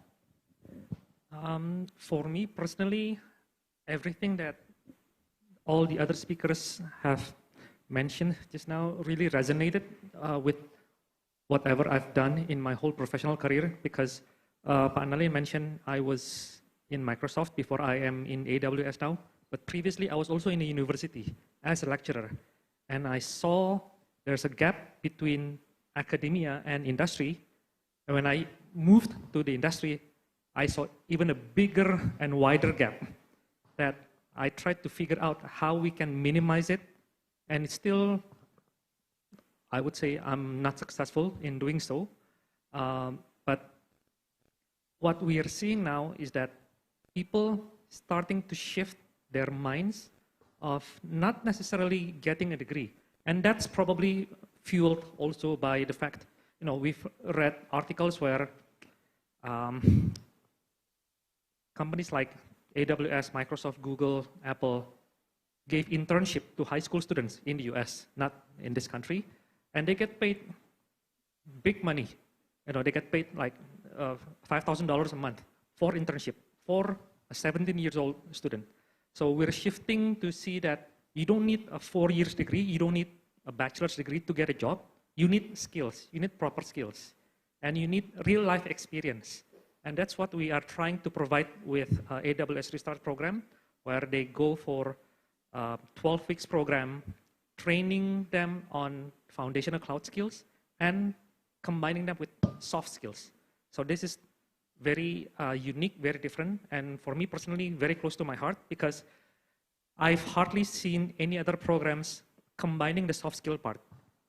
So this is a very different take, and like what everybody else said, we still need to educate everyone else, the market, the industry, on taking people with foundational skills that can help them to grow in the company. Meaning, the company will grow when they hire entry-level people, because they tend to stay longer compared to those who are professional hire. Usually, depending on who offers bigger pay, they will jump ship immediately. They just wait for their sign-on bonus to finish, then they jump. But usually for those who start building their career there, building the company together, they will stay longer. And that's what we need to educate the market further. So it's a work in progress. I would hope to say it's becoming a disruption. I don't think it's up to that level yet, but we are slowly making progress. Because right now in Indonesia, like what Pak Nalin said, Orbit alone has trained, by this year, it should be around 1,800 people. And throughout Asia Pacific, we are training about, we will hopefully close the year with 8,200 people trained throughout Asia Pacific, from India all the way to New Zealand. So there's quite a shift. It's not yet up in the millions or hundreds of thousands, but we are slowly getting there with the support of USAID and other partners. We are making, I don't know if we can call it like a startup or like a movement or an initiative, but this is what we see hopefully can make a change in the world. So we are the only partners for AWS Restart in Indonesia. Right now, yes. Across your 240 plus partners, we run the largest cohorts, if I'm not mistaken. Correct. So Orbit Future Academy right now is, during the last 20 months, 21 months, 22 months, is training close to 1,800, more or less 1,800 people, and that's the single largest collaborating organization that delivered training 1,800 people in such short period of time, and placing quite a good number of them, close to 40-ish%. I can't remember the exact number, 40-ish, somewhere between 40 to 50%. So that's a good number, and we're expecting to expand more. Meaning we want to get more people placed in jobs, not necessarily being trained, because everybody's been telling there's a lot of trainings happening and available for free, but how do we bring these people with the soft skills? Because that's what really difficult, honestly. Like you said, Pa, yes, we all have teenagers in our house. I don't have any problems teaching them, mathematics, English, science, but teaching them attitude, oh my God. I'm grateful. My wife is a full-time homemaker, and she takes care most of the time. It's only me taking care, like, not even an hour a day, and I'm up to this every evening. All people with teenage children at home, sitting and whining here. Attitude, not bad. That's a good thought. We took the AWS Restart program, worked with IEF, and through ASEAN Secretariat, we created an ASEAN Digital Challenge program. The Ministry of Foreign Affairs, ASEAN Secretariat, Ministry of Youth Affairs, ASEAN University Network have all endorsed it. And now we are taking it out to the 10 countries of ASEAN to 1 million youth. That's a program that's just being rolled out. It's called ASEAN Youth for Digital Action. We have a lot of programs with some very interesting acronyms. Sometimes I lose track of them. But let's move to a different segment. You have lived most of your life in the US and worked in technology companies. Now you are an investor. You're back at home in Bangalore. What do you make out of all this? I believe it's your first trip to Indonesia. So 2 nights in, what is your 2 cents on this? You have a mic right behind you. Thanks, Nadan.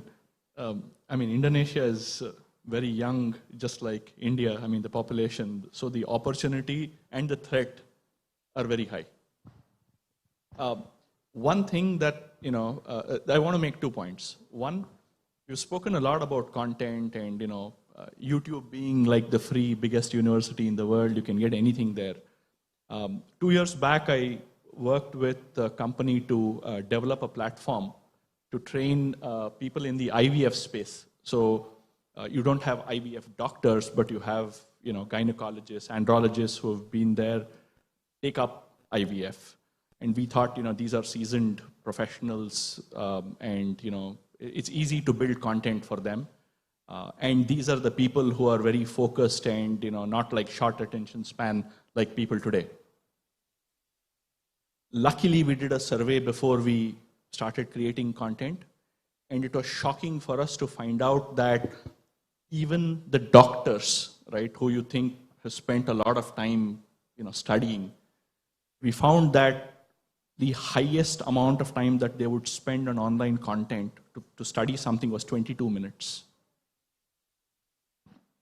And we had planned a typical, training a doctor over 6 hours and, in 1 hour sessions and stuff like that. So we had to change the content to between 15 and 20 minutes. So astonishing that even doctors are, doing that.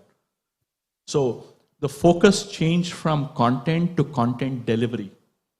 And content delivery just not like, okay, here's how you educate, here's how you can give skills. It's like, how do you gamify? How do you make it more interesting even for trained people to learn skills? So I think for people who are trying to develop, content and trying to skill, I think content delivery is also very important. Now, in terms of my experience from US to India, I think the university connect with the business or the corporations is very strong. I did some work with Texas Instruments when I was studying in the US, and then I landed up working for them. So that is a very strong bond between academia and the industry. And the professors there have figured out that their funding, if they do a good job and they have a good connect, they can go on endlessly doing their research and getting funded while also providing good talent to the industry. And I think that is something that needs to be replicated. I've worked with quite a few universities in India. They don't get it. Hopefully in Indonesia, you're able to do that. Try it. Right? Come and Make it mandatory for students to have 1 semester of internship. I think that is one of the ways you can bridge the gap. Yeah. So Indonesia, a lot of good things have happened in the higher education sector. A lot of good things. But we are still stuck with an administrative layer, which is 3 decades behind. That we have to solve for. It won't go overnight. Ashish, you are working with entrepreneurs who are already funded, or they're not startups, they're started up. What exactly are you teaching them and skilling them up on? What do you think they need? Thanks, Nalan. I was wondering when you would get me into this debate, Time and again I was trying to raise my hand, but then I saw the smile on your face and I said I'll wait for my turn. I want to take this discussion a little back, more philosophical, if everybody's all right with it. And I want to start off with a little story. So maybe just to lighten up the whole narrative here. Lord Vishnu, does everybody here resonate with Lord Vishnu? He had 2 disciples. One was Lakshmi, and the other was, can somebody tell me who was the other one? No? There's another one? No? Okay, so the story goes like this. The first disciple comes and says, they prayed, they took care of him for years and years and years, and she comes and says, Lord, give me something, with which, I can get whatever I want. I want to have some sort of, rights or powers or whatever you want to call it. So he says, fine. And he gave her blessings and said, you can have as much money as you want. But there's a condition that I can take it back whenever I want. So, it could be taken back. And then came the next one. And she said that, Lord, give me something with which I can use to help others, and I can also develop myself and so forth. So he says, okay, let me give you something that you can have forever. The difference between the two, and this is the point I was trying, it's a very simple point that I'm making, is the first one was money. Money you can have, you can earn, but you can lose it. Skill, once you get a skill, you can never lose it. You can only develop it further, you can enhance it. Now, coming back to the skills we've been discussing for some time here, and I think the discussion has more on been modern skills, right? We've been discussing modern skills. In the morning, we had sessions that we discussed creative economy. Now, if we were to apply, you know, some of the chat GPTs of the world, the generative AIs of the world, to develop some of the traditional skills that are already existing within us. See, a handicraft or a plumber or a carpenter, you know, these are skills, and these are skills that we all need. And they add a substantial amount to our economies. I mean, just the creative economy worldwide is anything between 7 to 10%. It would possibly grow if, you know, if you start using technology and digitization and digital transformation and all of these principles around that to maybe 14%, 15%. Now, what we've got to realize is that there has to be a balance between the new technologies that are there and the traditional technologies that we've had forever. You know, these have been passed on from generation to generation, succession, you know, it's been passed from the father to the son to whatever. And so my point is, yes, we should have modern technologies, but we should not forget what we have had for thousands of years. And if we combine them and bring in an equilibrium, then we would be better as economies, we would be more resilient as economies, and we would be better as people, you know, because I've heard also about ethics in education. You see, one of the things that we've got to understand is that all the traditions that we have, our art and culture is a part of our traditions, and it also teaches and imbibes a certain amount of ethics in us. And that's the small little point that I was trying to make, just to set the narrative. Now, the question that Nalin asked me, we have been involved with the startup ecosystem. Now, not just the startup ecosystem, but the startup ecosystem has only sort of become vibrant in the last 3, 4 years, 5 years, you know, and that's where the real narrative and the big stories have started coming in. We've been involved in taking tech companies to the markets that are unstructured, unwarranted, fragmented. So what we do is we build vendor-neutral channel ecosystems. That's the traditional business that we've done. So we invest in those markets, in resources that understand technology channels. Now, many of you, just to sort of explain what a channel is an intermediary between the technology owner and the technology consumer. So the person, the organization, the institution, the corporate, the enterprise, whatever it may be, that consumes, and the one that owns the technology. So the channel is the middle layer, the intermediary. It could be a distributor, retailer, e-tailer, system integrator, value-added reseller, cloud solution provider, anything, just for the sake of reference. So we've done it for many years with larger tech vendors. Now, whether it's an AWS or whether it was an HP or, I mean, an Oracle, just name it, we've worked with everybody. We've kind of helped them grow their business. And so going to the startup ecosystem was kind of a natural progression for us, because we come in at a stage where the technology is evolved, it's been funded, it is ready to scale, it is ready to go to market, and that's where we come in. And by definition, and I say this all the time, by definition, startups are meant to fail. So 99% of the startups are meant to fail. I mean, otherwise they wouldn't be called a startup, they would be called an SME, like we are, you know. So that's the other interesting thing about startups that I discovered in my whole journey was that you are an SME till the time you're funded. The day you get funded, you become a startup. So you may be 5 years in your journey, and you get your funding and you become a startup. So a very interesting sort of a narrative, you know, there. So one of the things that we realized about startups, and I'll give a very good example here. I was thinking of using this example tomorrow, but I'll use it today. So we have one large university in Singapore. I wouldn't name the university. They have a lot of patents, thousands of patents. And they have about 4,000 startups in their ecosystem.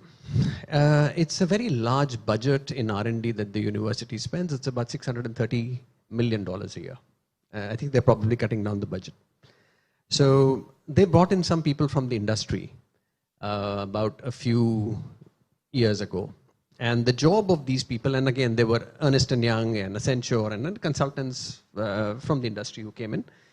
The job of these guys was to assess what is going wrong. Why we have so many startups, but why don't we have a single unicorn? You know, I mean, it starts off with a startup, it ends at a startup, you know, fine. So is the objective to have startups, or is the objective to have successful businesses? So this particular guy who came from Accenture, he was given 20 companies, and he said, look, great technologies, we've also filed for IPs for these guys, you know, the owners are very passionate, so, you know, we've got all of that there, but what's gone wrong? Tell us what's gone wrong. So the guy was sitting on it for 6 weeks, 8 weeks. And then he called me one day and said, Ashish, we've got these really nice companies and great solutions. But you know what I'm trying to figure out? Where is the problem? So what are they solving for? So often what happens is that with entrepreneurs, because they're so passionate about what they're working on, they forget what they're solving for. And they get so much entrenched in the solution itself that they forget the real solution. So I always say this, don't try to solve a problem that doesn't exist. Right? So that's the first thing about my experience with the startup ecosystem has been that, yes, you need to be passionate, but you need to be passionate to a level where you're pragmatic. You can't be so passionate that, you know, you get entrenched in the technology and you forget what you're solving for. And that's what happens in most cases with startups. That's the first thing. The second thing is, well, I've got another story that I want to say, but I think it'll go very long-winded, so I'll cut the chase and come to the point. There is always the right time and the right place. So you have, and sometimes you get lucky, sometimes it's analytics, you know. I mean, you decide that, you know, you're in the right time, and what comes first and what is right, one doesn't know. But, you know, none of us thought that Facebook would be where Facebook is. I mean, nobody had anticipated. Nobody had anticipated that Orkut would fail. I mean, they came much before Facebook. So the point is, with startups, I have seen one of the challenges is the problem identification. If they have identified that, and if the problem statement is strong and accurate, the solution more than often is the right one. So that's one. Second is the right timing, right place. You could have the best solution. The timing is essentially wrong. You know, maybe 5 years later, you'd be successful doing that. These are, I mean, few facts that we sort of see more than often. The third one is that, you know, somewhere in the journey of putting the technology together and getting it funded, they lose the real focus that, you know, they have to go to the market. End of the day, you know, the investors are not investing just for the sake of investing, but the technology has to also go to the market, you know. And there was a lot of, and you know, you've got a few VCs here, there was a lot of easy money available in the markets and people were just putting in money. So I think the startups got spoiled and they lost the focus. I think the end game was just raise money and exit, you know, that was the end game. So the end game has to be, how are you going to go to the market? That's where we come in, you know. So where the investments are done, you're ready to go to the market, you need to have a plan. You know, how are you going to go to the market? And more than often that decides whether the startup is going to be successful or not. Have I answered your question? Thank you for those insights. Actually, you provoked a few thoughts with the disciple story. Yeah. That's why we have a statue of goddess Saraswati and not a goddess Lakshmi. Lakshmi. In So the, Saraswati. in the garden. The second one was Saraswati. That's So the it was skill. Lakshmi and Saraswati. Yeah. And the other one, if you look at the sheer number of jobs that are in shortage, the number one is agriculture equipment operators. Number two is truck drivers. What are we discussing? Those two are adding 5 million jobs a year, and that's the huge shortage. We should be teaching people that if you really want to get them placed. Globally. So with that, I'm going to come to you. Vijay is a lawyer in the merger acquisition space based out of Singapore. He does deals across the world. He's just come off Horace's India meet in Adelaide, which I couldn't go to, though I was on the panel. And I want to hear from you if there is equal discussion in those forums on the skilling, talent, or you just discuss money and come back.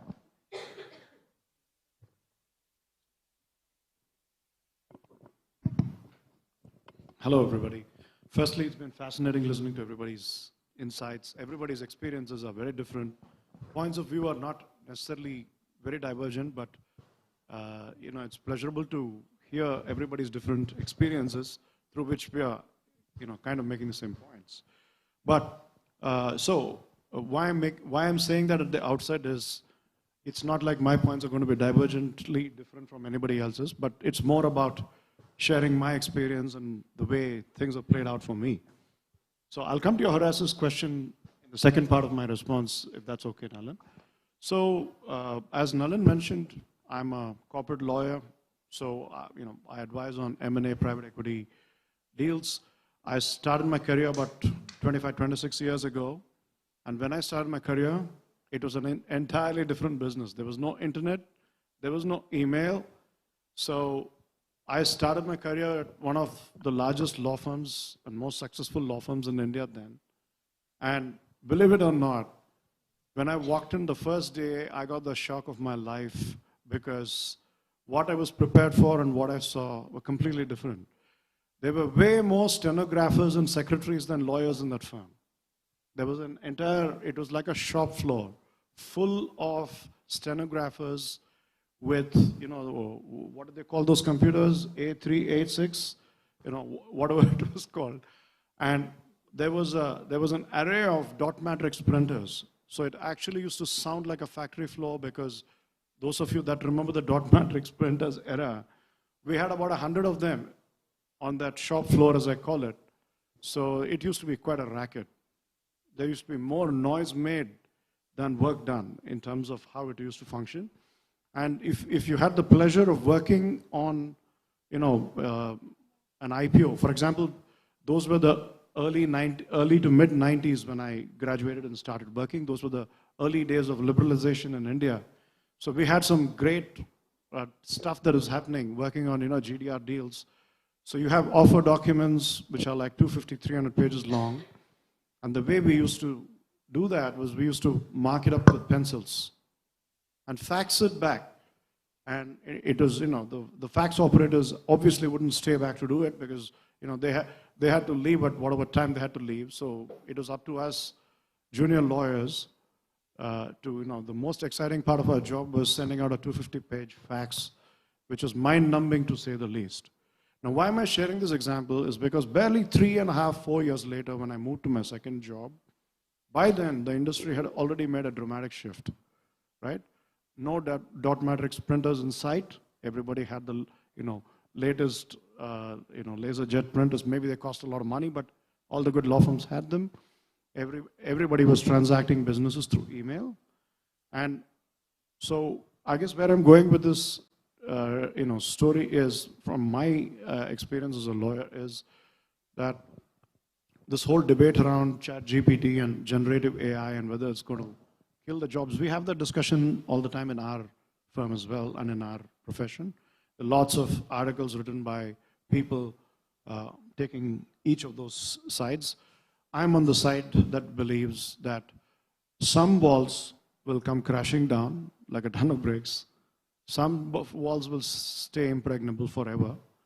And some, like generative AI, I put in that category, will be, instances of walls coming down and being replaced with electronic walls, which are, much nicer to look at and, look very non-threatening, but could be as effective or maybe more effective on certain things.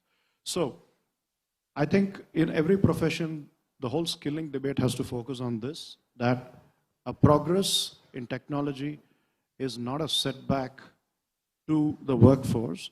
It's more a call to the workforce to say, let's use the options available more sensibly and move up the value chain.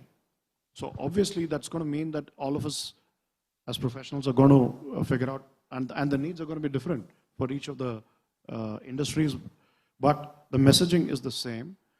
Technology doesn't have to threaten you if you're able to see what it can do and what it cannot do, and equip yourself by skilling yourself with the appropriate levels of knowledge. So that's one. The second point I wanted to make is more of a philosophical or a mindset point. And I think, and this is where I will refer back to the Horace's part of your question. He's asking about it because, just a couple of days back, I was chairing a session at Horace's India meeting in Adelaide. And our session focused largely on supply chain gaps caused by COVID and how our companies and economies recovering, particularly the Indian and Australian economies, how we are fighting back and so on. So one of the points that I'd made in my opening remarks there is that one of the biggest supply chain issues that we should be talking about, but we don't, is this whole mindset gap or the generation gap that we are all talking about today in different ways, Gen Z or whatever you want to call them, and their way of looking at work, their way of looking at education, their way of looking at instant karma. So everybody's talked about various different aspects of it, but if I were to summarize it in 2 words, that's what it is. They want instant karma. They don't have the patience to wait 5 years, 10 years to get that corner office they wanted from maybe the first 2 years. So I think that presents its own challenges. In some ways, it's very good because that kind of makes them think freely and come up with very creative solutions in certain fields. But in certain others, I think like law, where you need a fair amount of drudgery to achieve that level of robustness and meticulousness in your work, it can become dangerous because people start thinking that they've arrived too soon, and that can be dangerous. So I will conclude by saying this, that I think the key to the skilling debate for any profession is that we need to figure out when our skills are getting obsolete, and instead of fearing them, we got to, upgrade. And upgrade is like a patch in computer terms. It's not the whole software to be replaced. You need to put on a patch and move on. Secondly, the mindset that has to be, somebody mentioned the ethical aspect and how the education system is missing. I kind of agree with that. I think there's a gap in communicating the ethical aspects in education. There's a gap in communicating the importance of a good work ethic. And there's also a gap in communicating, in some ways, what is in store with respect to the profession. So I think the skilling part should also focus on all these softer issues as well. Thanks, Vijay. Well said. Those dot matrix printers, for some reason, when you go to the airport and you are about to board a flight, when they print the passenger manifest, it's still dot matrix printers in such a modern industry. I think we are at the end of the session. I'll hand to Sachin to give a 2-minute quick summary because he's lived here so long. He has very good insights and perspective as well. But there was some talk about passion. I believe human beings and companies go through the same cycle. I have a disdain for passion. Passion only produces babies. I think we all go through the cycle of starting with passion, finding a purpose, and ultimately seeking identity. Most of us at the stage where we are trying to seek identity for ourselves, social recognition, identity in the family, etc. Passion, then purpose, then identity. On that note, I'm handing over to you to do a quick wrap up, and don't stand too long between this and that. Thank you, Nalin. And a big applause for Nalin for hosting a wonderful session. Thank you. So in summary, actually, if you count back on how the whole day was spent, I think some of you were here right from the morning. We had a breakfast session. And we started out with Pagita Viryawan, who, in my opinion, is one of the most accomplished narrators of Indonesia. In case you missed his talk in the morning, you can search on YouTube for Gita Viryawan's channel, and he has a show called Endgame. And Endgame is, I think he's the only Indonesian person who has interviewed a lot of eminent personalities all over the world, including Sadhguru. He did a 1-hour special with Sadhguru, not on spirituality, but more on current issues of what's happening around the world. He's got Nobel laureates, he's got technologists from Google, he's got more than 150 episodes has already been done by him. It's called Endgame. The reason I'm telling you this is because he's one of our most compelling speakers. He's been with the Indonesia Economic Forum right from the very beginning, and I rate him as the best speaker that we've ever had. Apart from him, we had Shinta Kamdani, who is now the chairperson of Apindo. She was also the head of B20 when Indonesia hosted G20 last year. So very accomplished speaker. Then we had Sandiaga Uno, who was the Minister of Tourism. And so that was how we started the morning, and we went into the creative economy space. The reason I'm talking about the morning is because there's a common thread with what was there in the afternoon session, which is how do we develop human resources? And that has been, I think, a common thread, and I think it will continue even into tomorrow, where we talk about digital transformation and how the regional economies can be developed. You can be rest assured that the central theme and topic for digitalization being unleashed across Indonesia, it doesn't necessarily mean unleashed across Indonesia is a good thing. It could be a nightmare as well. If you do not have the right resources, do not have the right people, and the right attitudes, and the right approaches, and the right methodologies, and the right level of commitment into bringing this up, you could be unleashing a nightmare on Indonesia. So this is something that I think is food for thought for all of us, that we must think about. Great ideas are only great if they're implemented well. And we have a responsibility when we also propose great ideas, we also must be part of the solution.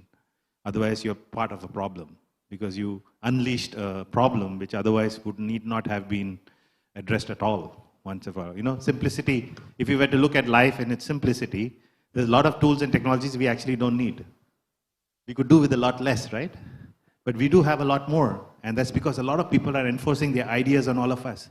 We've got even more and more handphones and laptops and technologies to worry about.